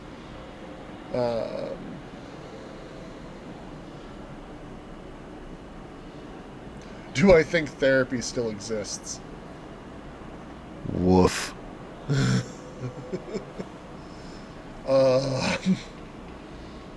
Yikes. Well... You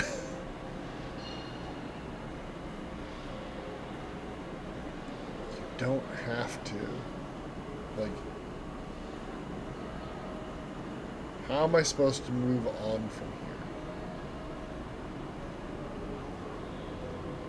Yes, Emphas is great at therapy. I'm gonna say find someone to teach.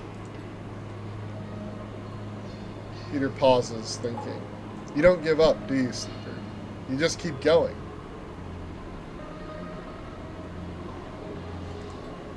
You remind me of a student of mine, one who entered the program from one of the smaller colonies. They didn't have the advantages of some of the others, but they were stubborn.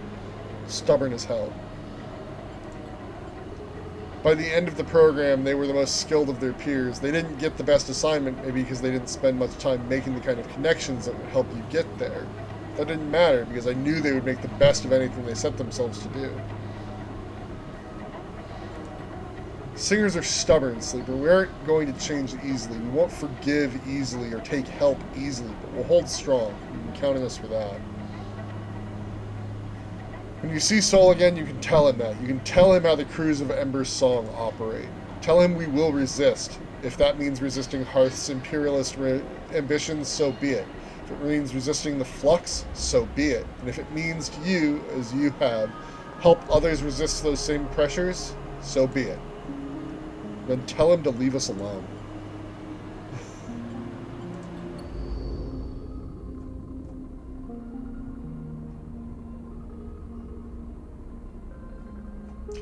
No, I don't give up. And you know why? Dude, have you seen that I'm a robot person? As long as I can keep growing my special mushrooms here, I can live forever?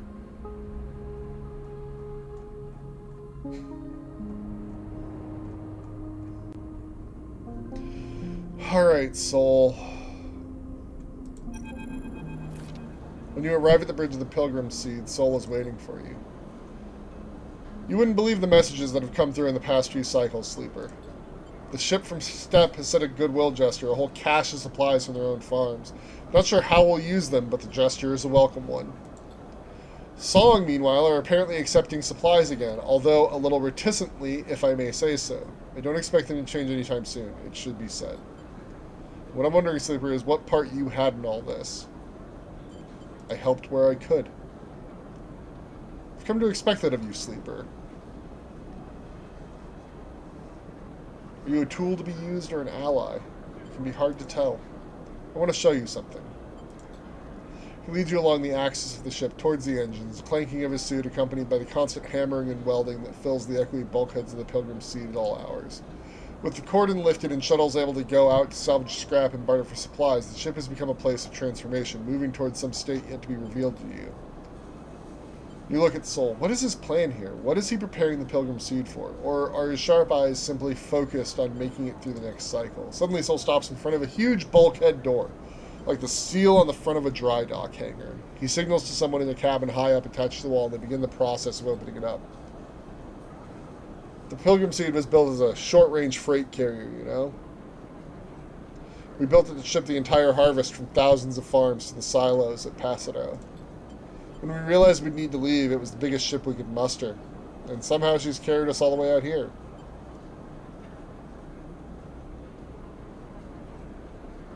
You led the evacuation? Me? Not even close. I was a farmer, had a whole load of land and people to run it. My people helped convert this place for the long trip. Others led, organized the evacuation, and debated the plan. What happened? Not one of those folks made it. We were out in the black a long time before we got here, Sleeper. Things happened. The upshot is I was chosen to take over. I guess my crew trusted me and I knew the ship. I argued, reminded them I'm no leader, and that I'm sick, but well, when service chooses you... A loud klaxon sounds, indicating the bulkhead doors are ready to open. They groan as they slide back, the metal squeals echoing through the vast ship, bouncing off the hard-plated walls.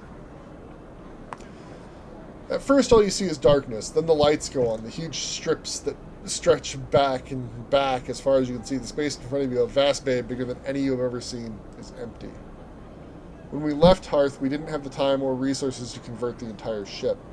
So much of the freight space we sealed away, shut down. But now we have time, we have resources. We stabilized here, at least for the moment. Now's the time we make use of all this. What are you planning? What do you think happens next for the Eye, Sleeper? The Flux has already hit one part of the station, and from what I know, it'll hit again. On Hearth, we lost everything. There isn't much time, Sleeper, but there is enough time to do something. Think of the number of people we can fit on here.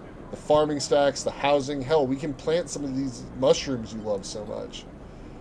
This is the way forward, the only way. We need to fill the ship with able bodies and head for the starboard belt. I thought the Eye was your destination. It was until the Flux hit here. Now it's just another stop. I'm glad of the chance to resupply and salvage, but we need to go further out. I want you to help me. You know the Eye, you have connections, and you can work hard. I've seen it. I know you are like me, Sleeper. You didn't choose service, but it chose you. There are other ways. If you know them, go ahead, but I'm telling you, this is the opportunity we have now. I know it's a lot to think about, Sleeper, trust me. But think of what we can do here. The flotilla can't last forever. We need more than just farmers to make this work. We need to build a new world for ourselves. I've heard that out there in the belt, there are people who've been setting up since the collapse, making something of their own. That's our future, tucked away in those rocks, far from all this. I didn't bring my people out here just to let them die somewhere new. Soul crosses back over the threshold of the bay and signals to the operator to close it up. The door groans and Soul waits for it to stop. Think about it, Sleeper. But don't wait too long. This is happening soon.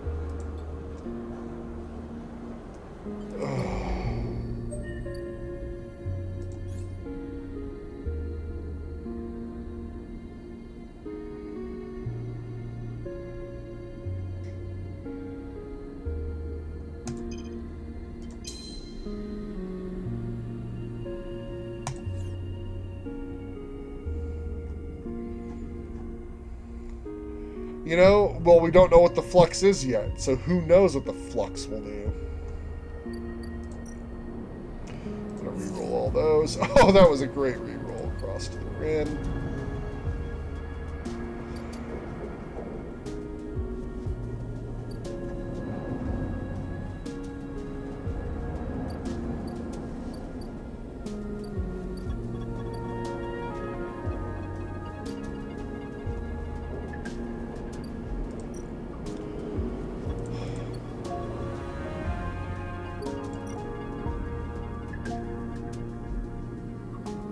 I mean,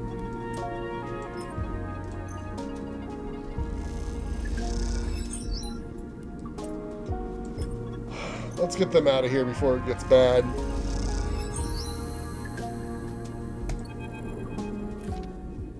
Amber looks better than she ever has before. Bliss has done an incredible job of cleaning up the hull, and despite the exterior changes being limited, she has the impression of being lighter, somehow sleeker than before. Moritz drifts by. He has been loading up the final equipment onto Amber. It turns out Ankita will be taking her weapons, but packed and ready to sell at the first starboard belt port she hits. But now that Moritz is done, he seems in a kind of daze, floating back and forth aimlessly. You okay, Moritz? What's that? Oh, right. Yeah, packed and stacked. I was hoping Miss Cassetta would let me keep a warhead. What do you think of her? Miss Cassetta? She seems tired and old. Like, older than she looks. Hey, Sleeper, did you know Bliss was leaving? I did. He nods distractedly. She said this place is mine. Can you manage it? He looks down at you, a glazed look on his face. I don't know. I just don't know. Hey, Sleeper, there was something Bliss said. He meets your eye. Are you going too? Before you answer, Ankita glides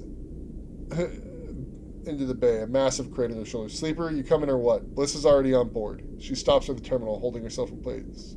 Moritz looks at her with a dazed expression. You look at Ankita. She's keeping it together now. She's packed all those bad feelings down someplace where you'll never see them and built a tough foundation on top of it. She may not be a mercenary anymore, but you imagine most people would think twice before trying to cross her. Well, she looks at you. I'm not eager to spend another moment of my time on this station unless I have to. She pauses, looking between you and Moritz. She sighs. I'll give you a minute. She kicks off with the crate, taking it to the end of the bay where the Amber sits docked. You look back at Moritz. I have stuff to do. I'm not leaving with Ankita. Moritz looks like he might pass out. Sleeper, are you sure? Are you doing this for me? I'm staying for me.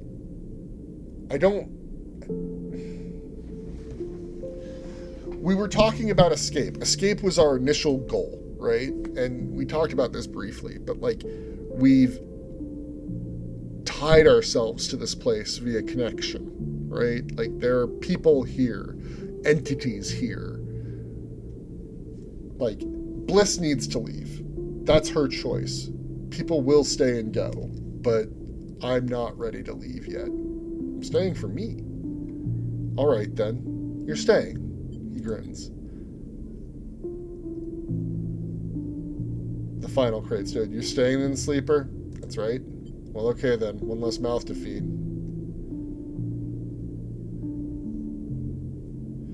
Okay. One less mouth to feed. Look, Sleeper, I'm not going to go back over everything that happened. I'm trying to put that behind me, but I hope you find what you're looking for here. She smiles and kicks off, gliding to the ambergris and the starboard belt beyond.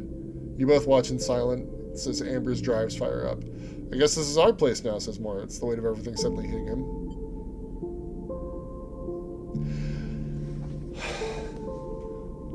Moritz is cool. He's chill.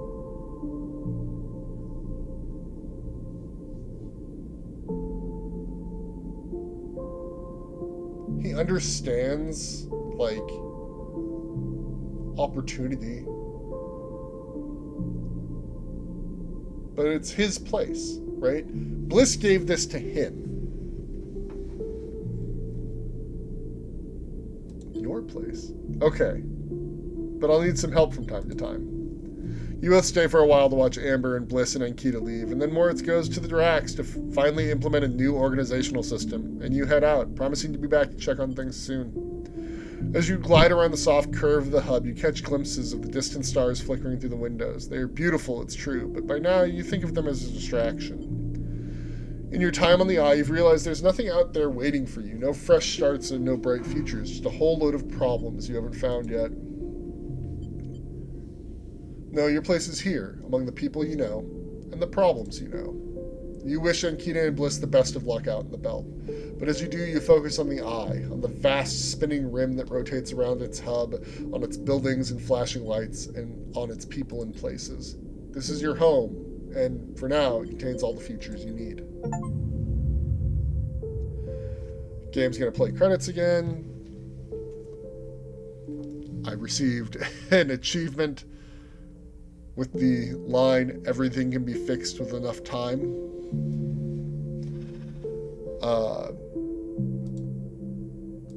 We're going to continue. I'm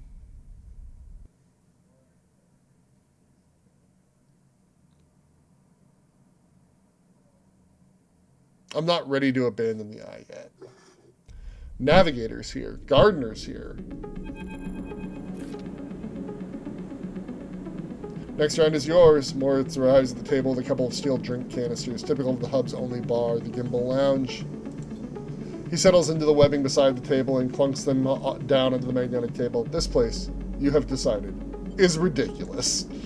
A rapidly spinning, cavernous sphere, the Gimbal's weak gravity, just like the gravity at the Eye's rim, is created by its gut-wrenching rotation. The interior surface of the sphere is the Gimbal's floor, which descends towards the equator, where one long bar loops around the entire circumference.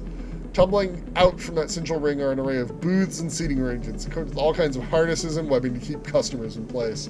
Those harnesses are there because the gimbal doesn't quite spin up fast enough, and you watch as the clientele bounce towards the bar in lazy arcs or shift from table to table with graceful leaps. What are you thinking? Asked Moritz, noticing you staring into the gimbal. How weird this place is. Moritz glances around as if for the first time. Yeah, Bliss never used to like coming here. So, Sleeper, you sticking around? I have things to take care of. Yeah, I thought you might. One cycle at a time, that's how we'll take it. Nice and easy. You aren't sure if he's talking to himself or you. We'll make it. To the next cycle, he pronounces, and knocks it back. Later, when you finally leave the gimbal, Moritz is still laughing. You help him out of the spinning gimbal and back into the hub, sending him on his way home to the bay. Then you pause for a moment to watch the stars as they spin and spin around the Eye. You smile to yourself and think of Bliss and Ankita out there somewhere among those points of light. To the next cycle.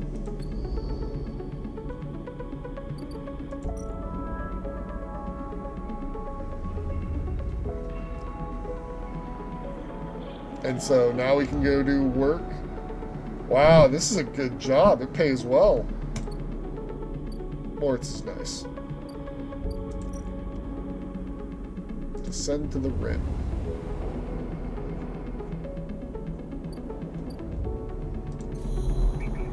Oh, there's a flux node here.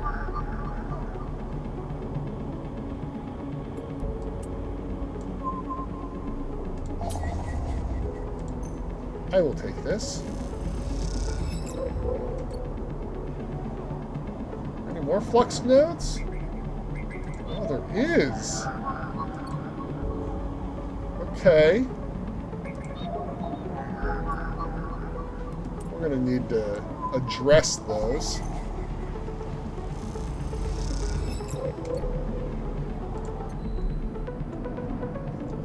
We won't be sleeping in a container. We will feed the stray cat.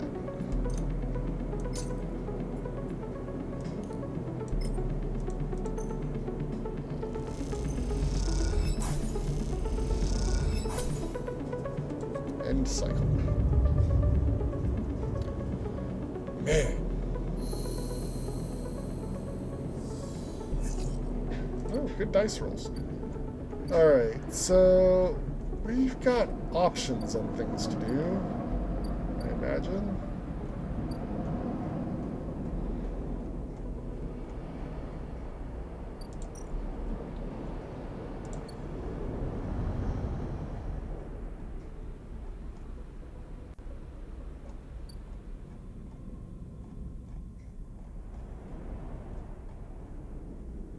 2 more days for that.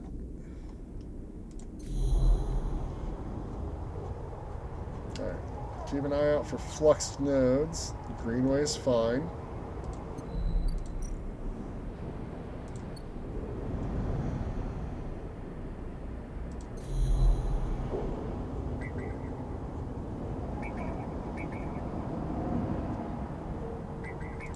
I wonder if there's a flux node up on the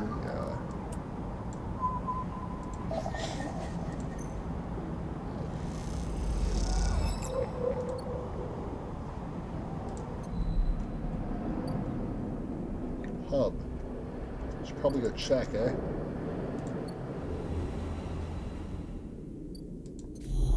There is.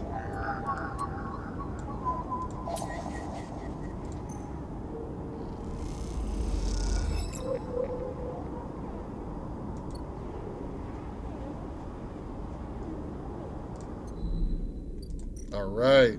I'm glad I did that. I don't know if that data is going to be useful. Well, maybe Castor wants it. No, Castor doesn't want it. Well, I've got some hidden edge data to sell.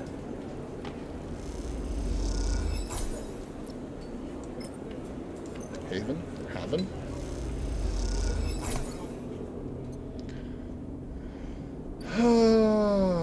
Buy some food from Memphis. It's the best food in town. Any new ships in? New scrap ship?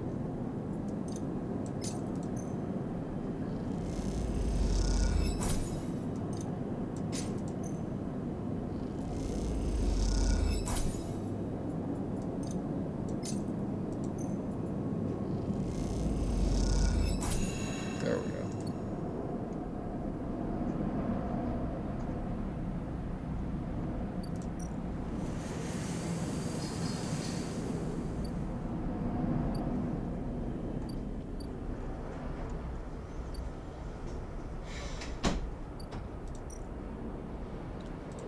Guess we should probably harvest our mushrooms.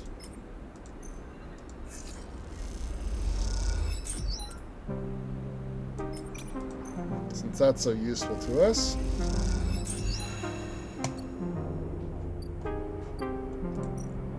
Go get some data from somebody over here. Adding an agent.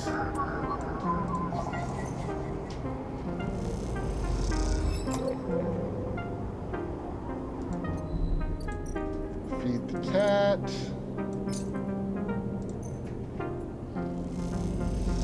I think we're just going to let our stability drop 1. Get fewer dice. We don't need the dice right this second.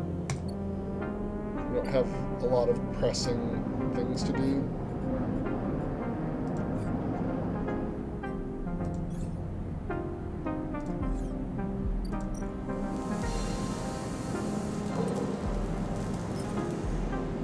Let's save that 6.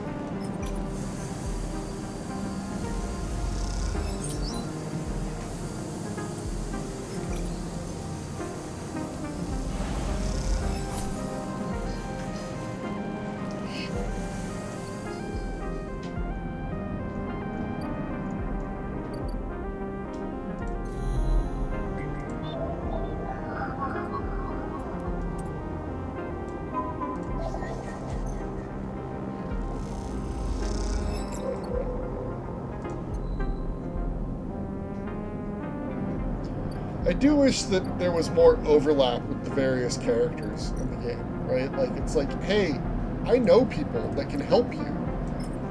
Like, I wish that with the stuff with the cordon that we could have brought Fang in on that, right? It's like, Fang's our friend. And we haven't seen him in ages. Because we don't have any more story stuff to do with him. Which is just a real shame.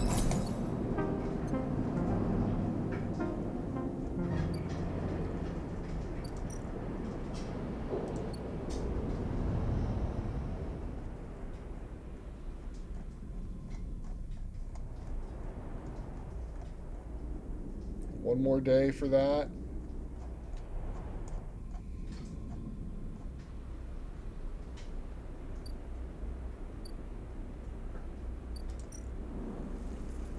Well, we need more spores because we're going to harvest all of our mushrooms soon.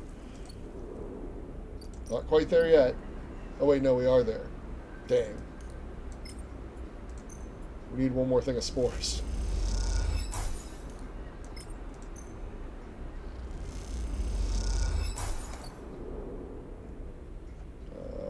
Buy some food, I guess.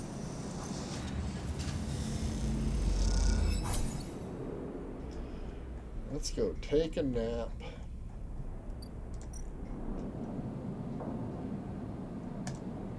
We'll see what tomorrow holds with this Flux storyline. Oh, good rolls. Alright, Peak, what's up? You ever heard of con channel sleeper? There are heavy circles under their eyes, and you aren't sure if they've moved since you last visited. The console they were working on seems to have grown too, shadowing their slight frame and the wealth of greens and wires. You mean for transit? Yes, exactly. Kiyomani's active negation, the name of the effect used to transport trillions of tons of materials from the surrogate systems to the core. You might have heard of it in your physics classes. At XPR, they hammered the principles into us as kids. Con. Peak recites the definition as if in the classroom. A process of collapsing spatial causality along the Euclidean distance between 2 points by negating mass simultaneously at both ends of a geodesic curve. Essentially, con channels allow for the near instantaneous transport of raw materials between systems. They require huge volumes of energy, of course, and decades of construction. But once a con channel is established, it opens up a system for infinite exploitation. The backbone of surrogacy is what XPR called them. They might not be able to send anything more complex than a rock through them. Complex machines and people are, shall we say, reconfigured by the process. But for raw, molecularly pure materials, whoosh. Where is this going? What I was trying to find out was whether the Helian system, this system, ever had a con channel. Con channels are vastly expensive to build, to run. Not every surrogate system has one. Many use fraction drive ships to transport the materials to the nearest hub, but Solheim spared no expense when they established this system. There's a con channel. Yep, they shut it down before the collapse. They couldn't run the sender-receiver station anymore, but it was there. It still is, as far as I can tell, closely orbiting our star. In fact, I'm sure it's still there because one of the issues with can channels are the massive waves of exotic energy they can produce when cycling up. The flux. Exactly. Someone is starting up the channel. Why? That I don't know. They start counting off their information on their fingers. They need a lot of resources to do it. They need to have people from the core systems. But there's no real large-scale extraction in the Helian system anymore. So why would you go to the trouble? Just to trigger the flux?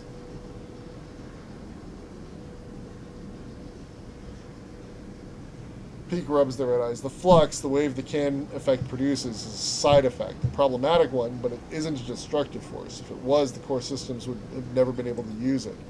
So then why are colonies collapsing because of it? Why is it chewing through systems, the kind of industrial systems set up to function within the range of a once active can channel?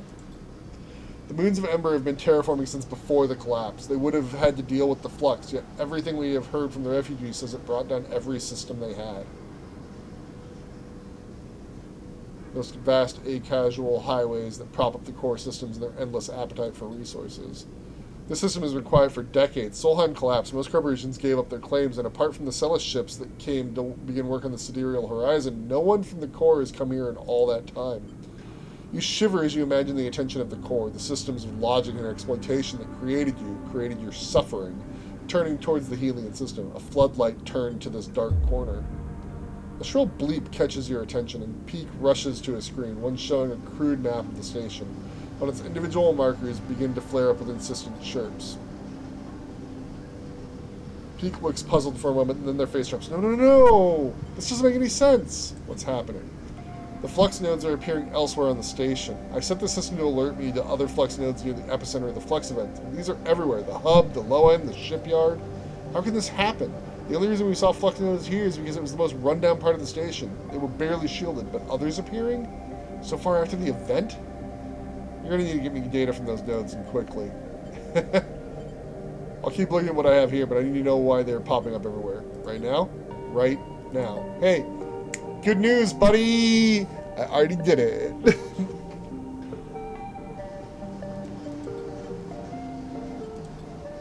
You leave quickly, but struggle to shake the image of the spotlight from your mind. You feel watch as you cross back into the pilgrim seat on your way to a shuttle bay. You hurry onward, eager to outrun the fear. Hey, Peak? I got you, buddy.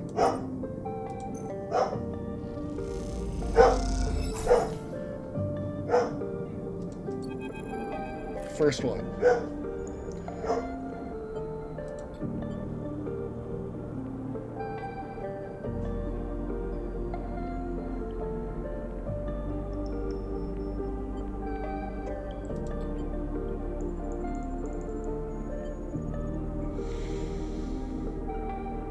You see Esh entering. Esh?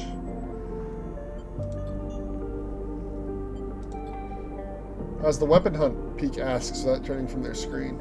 Slow, unsuccessful, tedious. You still unpacking balls of yarn? With the sleeper's help? They brought me some good stuff this cycle. Maybe they could help you with the weapons you were smuggling? Still looking? Uh-huh. And whoever took them better be making the most of their rapidly shortening lifespan right now. Esh, we talked about this. This is my mistake, Peak, and I'll fix it how I want. I know one of the factions of the flotilla is taking them. I just need to find out. Shh, son of a... What? They hit it in the wake of the wave. It's still alive. Alive? Well, it's growing, it's processing, it's quietly working away in the dark. Look. You cross over the screen and stand beside Esh. In it, you can see that Peak has all 4 nodes decoded, and the pattern of shadows from inside them sit on the screen like dark stains. Then you notice that the movement, the thin threads cross from one stain to another. As you watch, you notice the movement only ever happens in your peripheral vision, as if this thing knows it is being watched. This is how the other flux node appears. They weren't fluxed by the wave, they were corrupted after the fact. This thing, this shadow that entered in the wake of the wave, it corrupted them, but it made the corruption look like the result of the flux. It's a sleight of hand. The flux wave is so massive, so complex, that it opens up the systems to be attacked. As it reconfigures exposed systems, the shadow is broadcast in and planted inside. The wave from the can channel, it is a brute force way of hitting every system in Helion. Once the systems are vulnerable, Flux isn't what is attacking the systems, it's a siege weapon, a Trojan horse. And it's already on the eye. Wait. You're telling me there's a can channel in this system? Shit, this is bad. We need to take this to someone.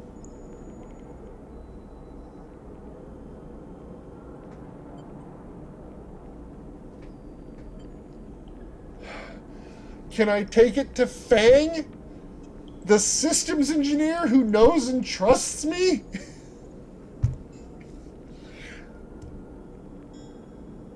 Helena, is that wise? Havenage hasn't exactly made good decisions lately. They are the station administrators, Esh. They need to know.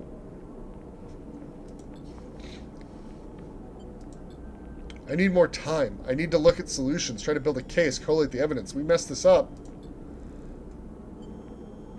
Esh goes to speak and then thinks better of it. Not a word, Sleeper. Don't tell anyone until they are ready. The tension among the refugees, Sol won't be ready to hear this, and Helena and Havenage are still mired in some kind of crisis.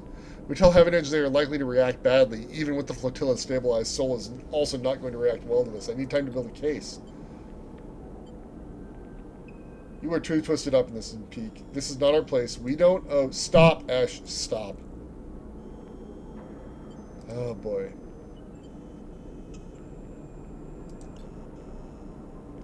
Great, it's also probably in us.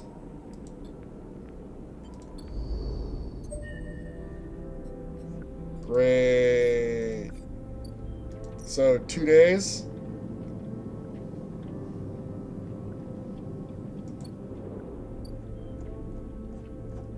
have 2 days.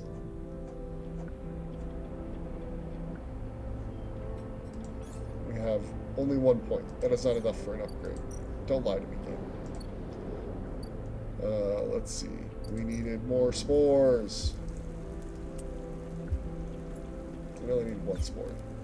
Let's just go ahead and get 2.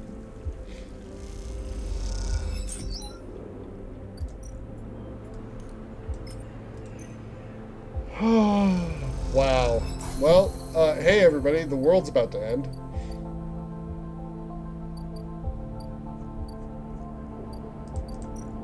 Can I go talk to Fang? I would like to call in my favors with Fang.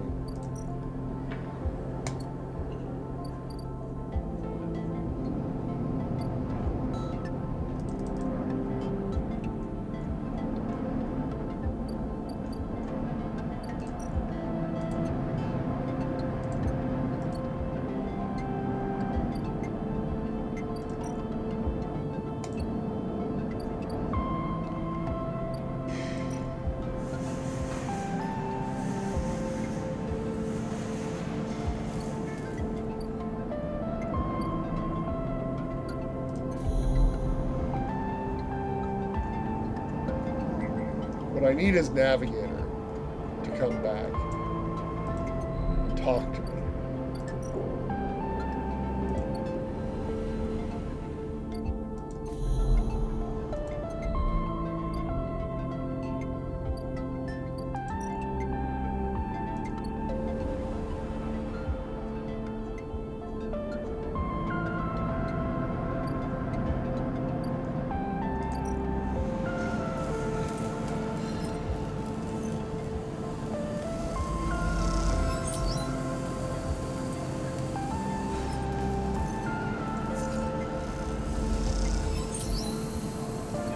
Alright. Advance this storyline. Your crew slowly filters out of the shipyard locker room, the bubbling chatter reducing with each group that leaves. There is excitement in the air. Havenage just made an announcement. The assembly teams are done. Sat on the locker room bench, you can feel the sidereal out there, and its hulking mass now intimately familiar to you. Over the past cycles, you have watched it grow, be assembled, you have walked through its veins and welded its bones. It's now ready for the final stage. We'll go to testing now, then enter a final process of sealing and resealing, checking and rechecking before it is deemed suitable for its generational trip. But for now, your work is done. You can't help but feel proud. A cough interrupts your thoughts. It's Lem changing out of his work gear. Mina nowhere to be seen. He smiles. She'll be ready soon. Where's Mina? You two are fast friends, huh? So we can watch at home. Now that I'm on the work team, I can afford a bit more help. Was on the work team, I mean. We're all out of a job now. Not that I'm complaining.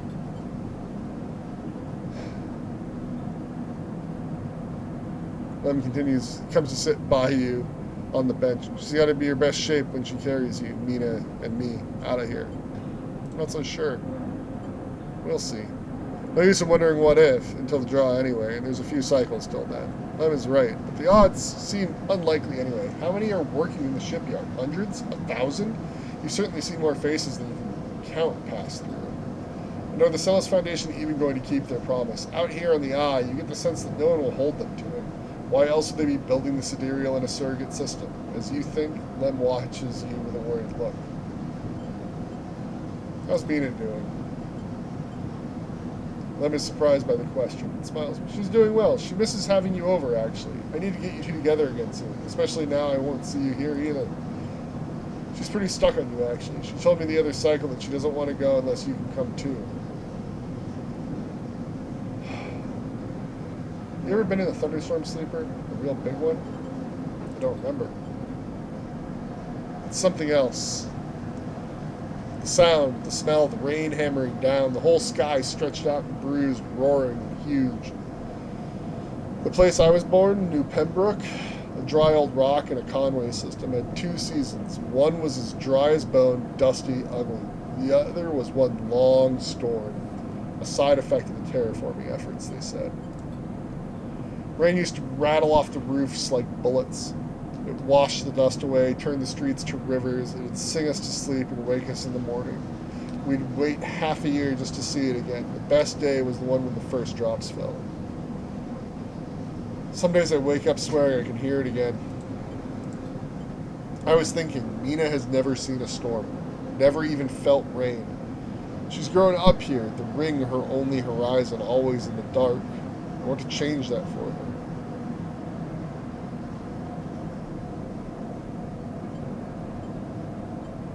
I'm going to stay silent. Best get back to the little one anyway. With the shifts done, I reckon she'll be happy to have me home for a few cycles. See you in a few for the draw? Good luck. Don't need it. He grins. Lem leaves, making you the last person in the cavernous locker room. As you sit, you think about rain. A little hope creeps in. Is it possible? Could the sidereal really take you to a planet, a place with weather, with skies, with life? You get up quickly before you can think about it anymore. It's too soon to hope, too dangerous. There's work to be done. So it's 3 days till that happens.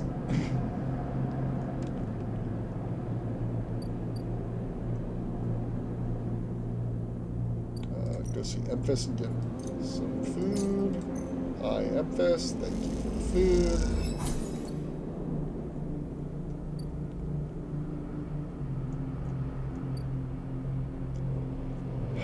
We have a 2.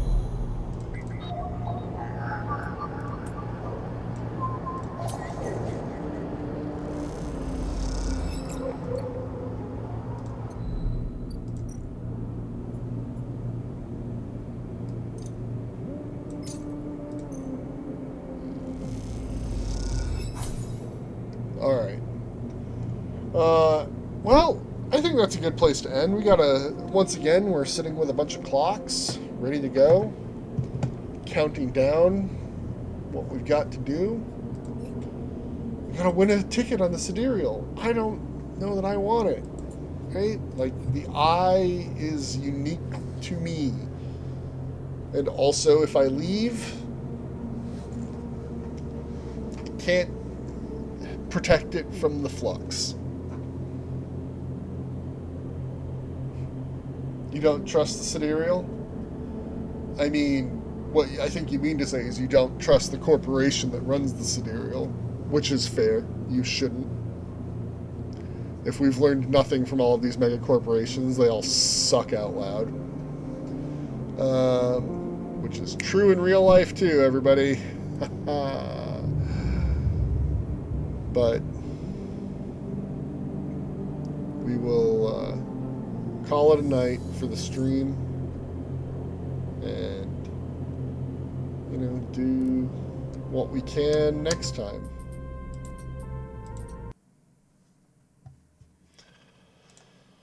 Oh.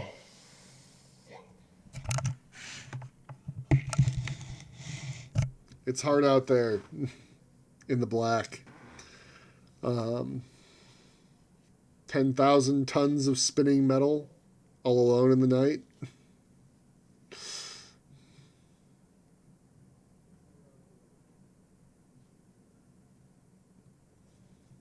I probably got that quote wrong.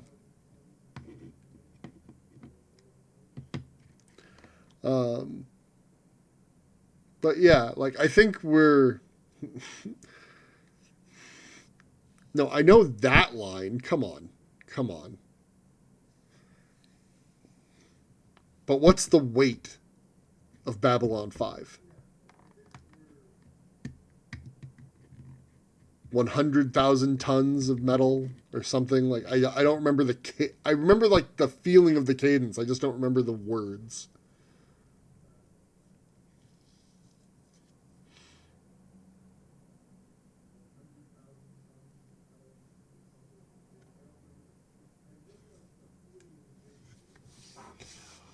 Anyway, the eye has problems. The refugees have problems. The system has problems. The fact that someone is sending a piece of live code that is behaving intelligently into the system via a backdoor method, really, is a lot. Um, you know, it's a hell of a thing, and also like it's in us probably already. Maybe we don't know, but I'd really like whew, to speak with Navigator again, to speak with Fang, to speak with so many of the people that we've already spoken to. They need a warning. They need help.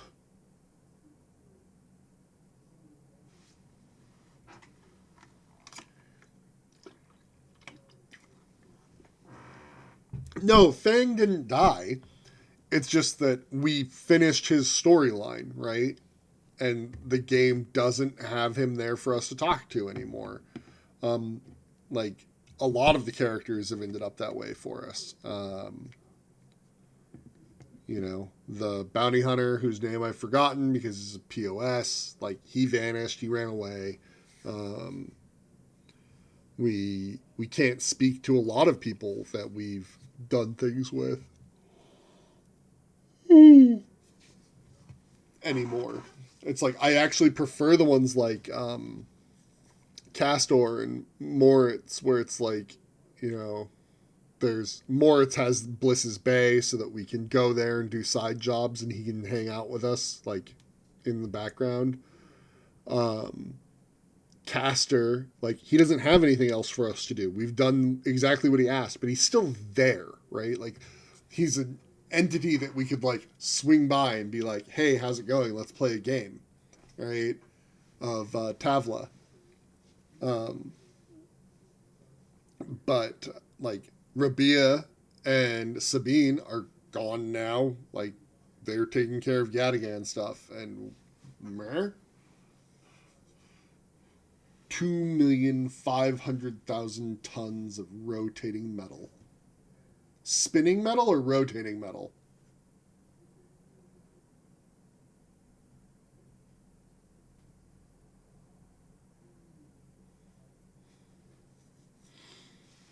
All Alone in the Night. That's what I remember. Anyway,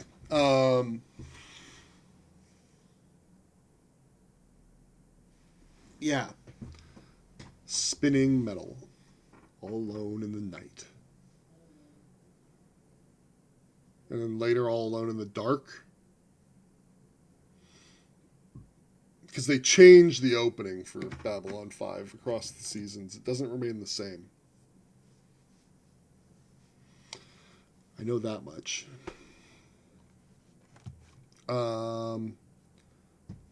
Yes, every season was different.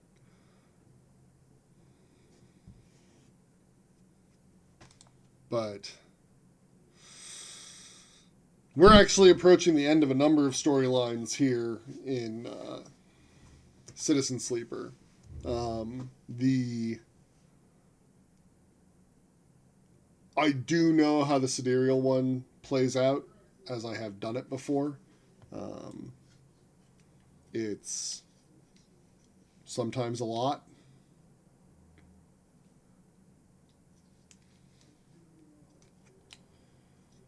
Uh, the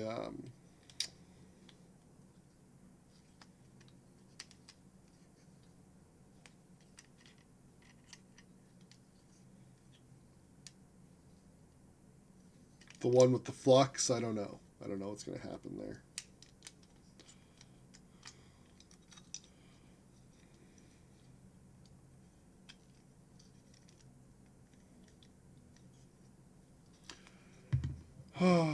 Well, yeah, of course they can't just focus on Earth. They literally live in a universe where space travel's a thing, people travel faster than light all the time, and other intelligent species exist. But also, eventually the Earth is gonna explode. Right? The sun's gonna take out the Earth. We're gonna like have our environment collapse. There's all sorts of reasons why Earth becomes uninhabitable. And if humans want to continue existing beyond that point, we cannot stay there.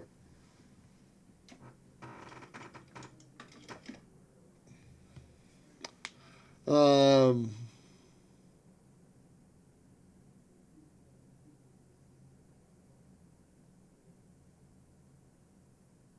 yeah. I mean, honestly, what Peter is going through there with the singers, right? You know? Dude, you can cling to the fact that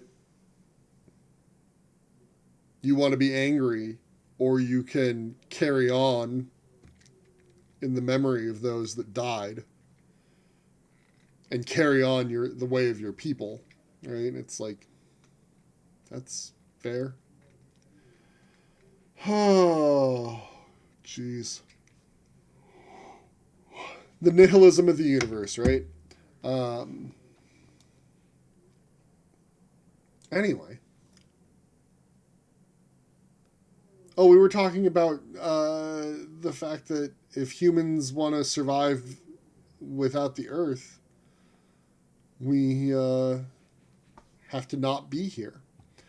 Can you be angry and carry on? Of course you can. That's what Peter decided to be.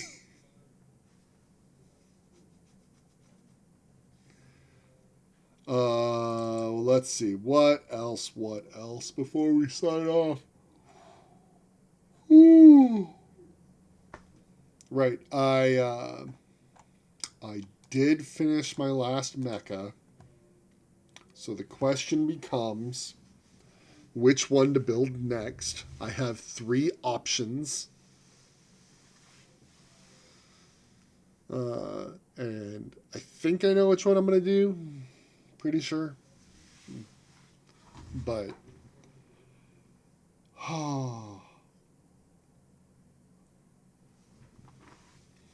yeah, the Darl Blade. Darlbald. Garibaldi. No, Garibaldi's the security chief on Babylon 5. Um,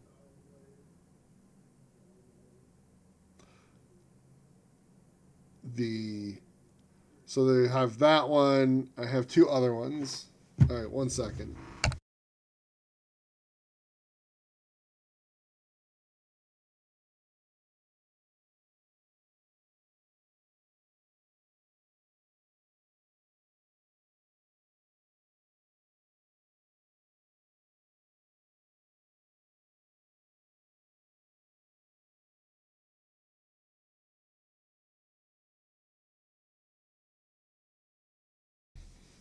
Garibaldi's great. All right. So there's this one, the Darlbaldi. You know, floaty sword hands. And then I picked up 2 other ones.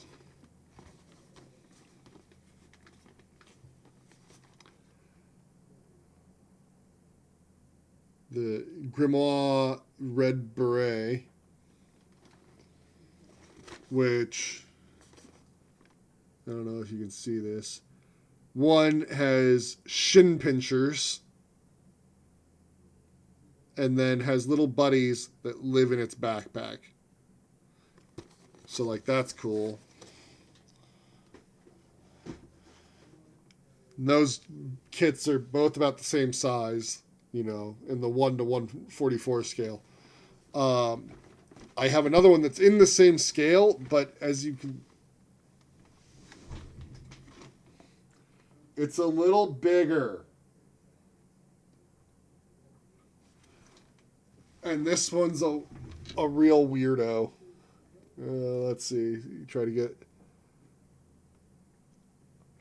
It's like asymmetrical. Come on, focus. And it transforms into a weird ship thing with claws. It's just a real weirdo.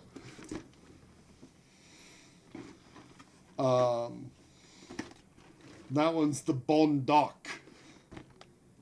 But I mean, like, Very big.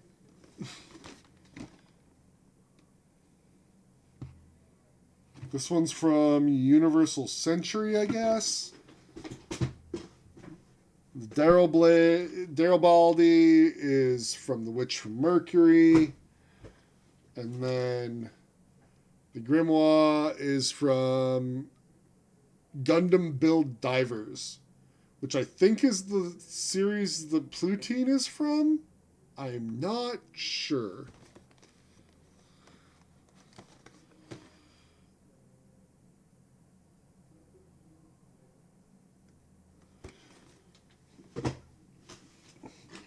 I'm thinking I'm going to save this one for last out of this batch of robots.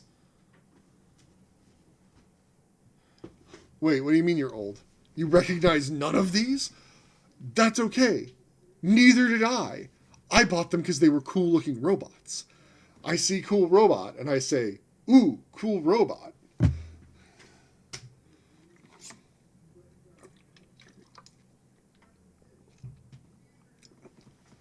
It's all right, you see, because when we finish Citizen Sleeper and we move on to Mech Warrior, you'll also see a bunch more giant robots that you're like, wait a minute, that's from Macross. Or Robotech, whatever. And then we can have an entire talk about licensing rights. A lot of the Zentradi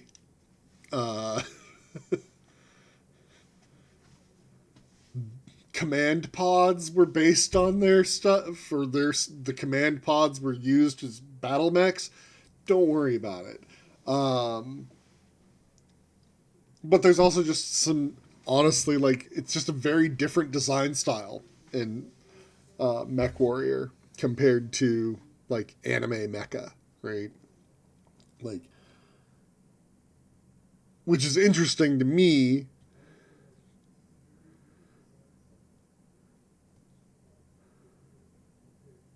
In Halo 4, Master Chief pilots mech armor while in power armor because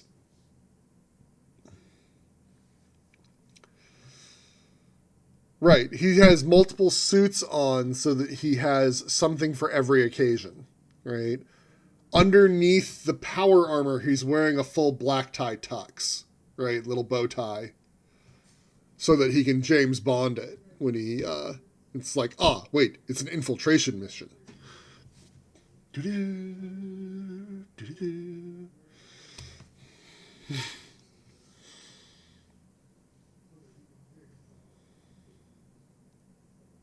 Well, yes. I mean, but that's just true. Of course, underneath he has a vulnerable heart that just needs love. Master Chief has no social skills? Oh boy. Then they shouldn't have sent him in as a James Bond stand-in.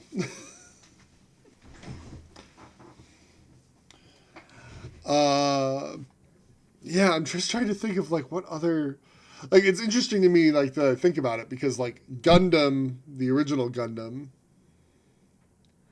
is like envisioned as like these giant mecha will be used to fight, but it's like the theming is the mech is just a different body.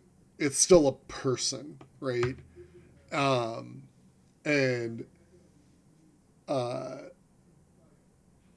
it's just an extension of the pilot, but also the pilots, like the way the original Gundam systems were done, it's like the pilots are actually piloting them. It's like a guy driving a tank. It just happens to walk. Or jet, whatever. And then like you get into the more magical anime robots where, you know, there's other things going on. And it's like, how does it work? Don't worry about it. Hand wave it. And I find that interesting after having played Mech Warrior, where it's like, no. These are tanks that walk. Why? Because it was convenient for us to make our weapon platforms walk. And also, giant robots are cool. Is this actually an effective method of doing warfare? No. um, in a lot of ways, the answer is no. Uh, I've been thinking about it. I actually wish there was more in that game. Well, I'll talk about that more when we play that game. But for what it's worth, I do wish that there was actually more of a penalty for like flattening structures and whatnot, because often what you're doing is like being sent in to take improved upon territory for someone from someone else, and it's like, yeah, but then you flattened all the farmland and now it's not useful to us, so actually we're mad about that. Or like, more penalty for destroying that stuff from the factions you're destroying it on. But anyway, yeah, I guess if I go with the order I bought them in, though, we'll build Garibaldi, start building Garibaldi at some point here, and then do the grimoire,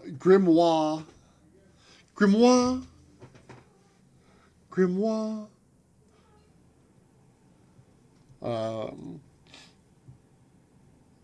Red Beret. Yeah, no, absolutely. It'd be a fantastic reason to be mad. One of the things I actually like have difficulty with, but enjoy in the Mech Warrior game is the how do you square the circle of you, like it's called Mech Warrior 5 Mercenaries. You are a mercenary. You do violence for money, right? So square that circle. Like somewhere at some point, because you're playing the game, you have made the moral choice within the story of the game, the moral framework, that it is okay to take money from other people to do violence to yet another group of people. Which, if you stop and think about it, is incredibly messed up. Like, legitimately messed up. I can't remember who it was now.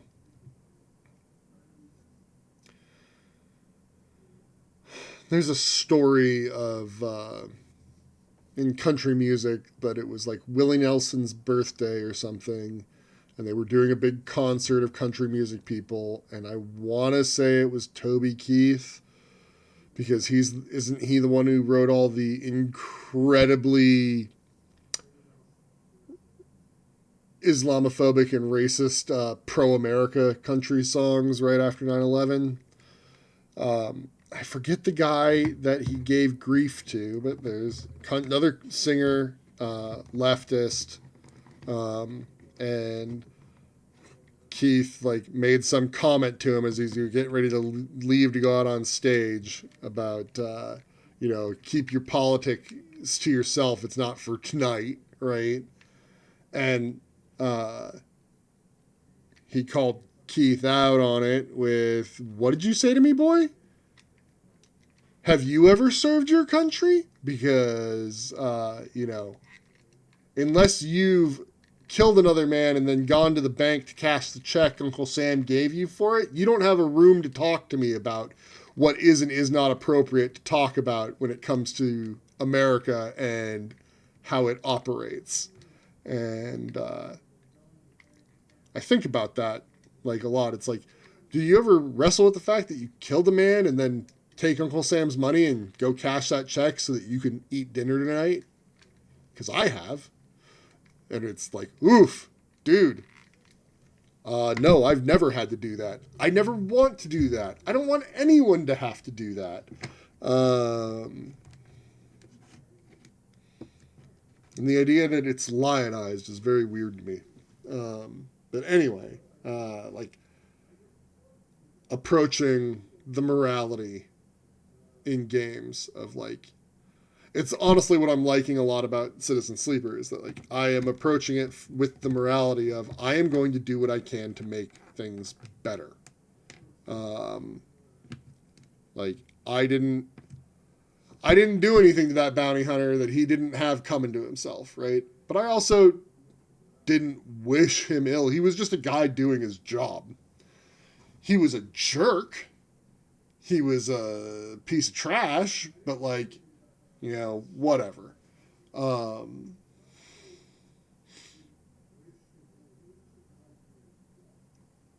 know, but like, most of these people are people who are asking for help with something, who would like things to be better, right? In some way or another. And I'm happy to help them make that happen. But man, oh man, these people need to get on side with the gardener and the Greenway. The Haifa have the best like system going. Like they've got the food, they've got shelter, they have like, you know, you guys need to fix that gap so that the Greenway can expand into the low end and onto the shipyard. You should hook up the refugee ships on the end of the wastes and expand that way through ships to rebuild that part of the rim. Like, just rebuild the wheel. Rebuild the eye. That's what I'm saying. I think that's a more workable solution long term.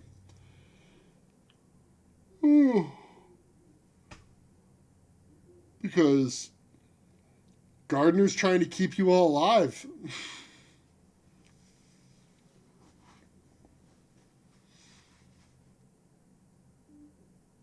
Anyway, I've rambled for like half an hour. Thanks for hanging out, everybody. Have a good night. We'll see you next time. Bye.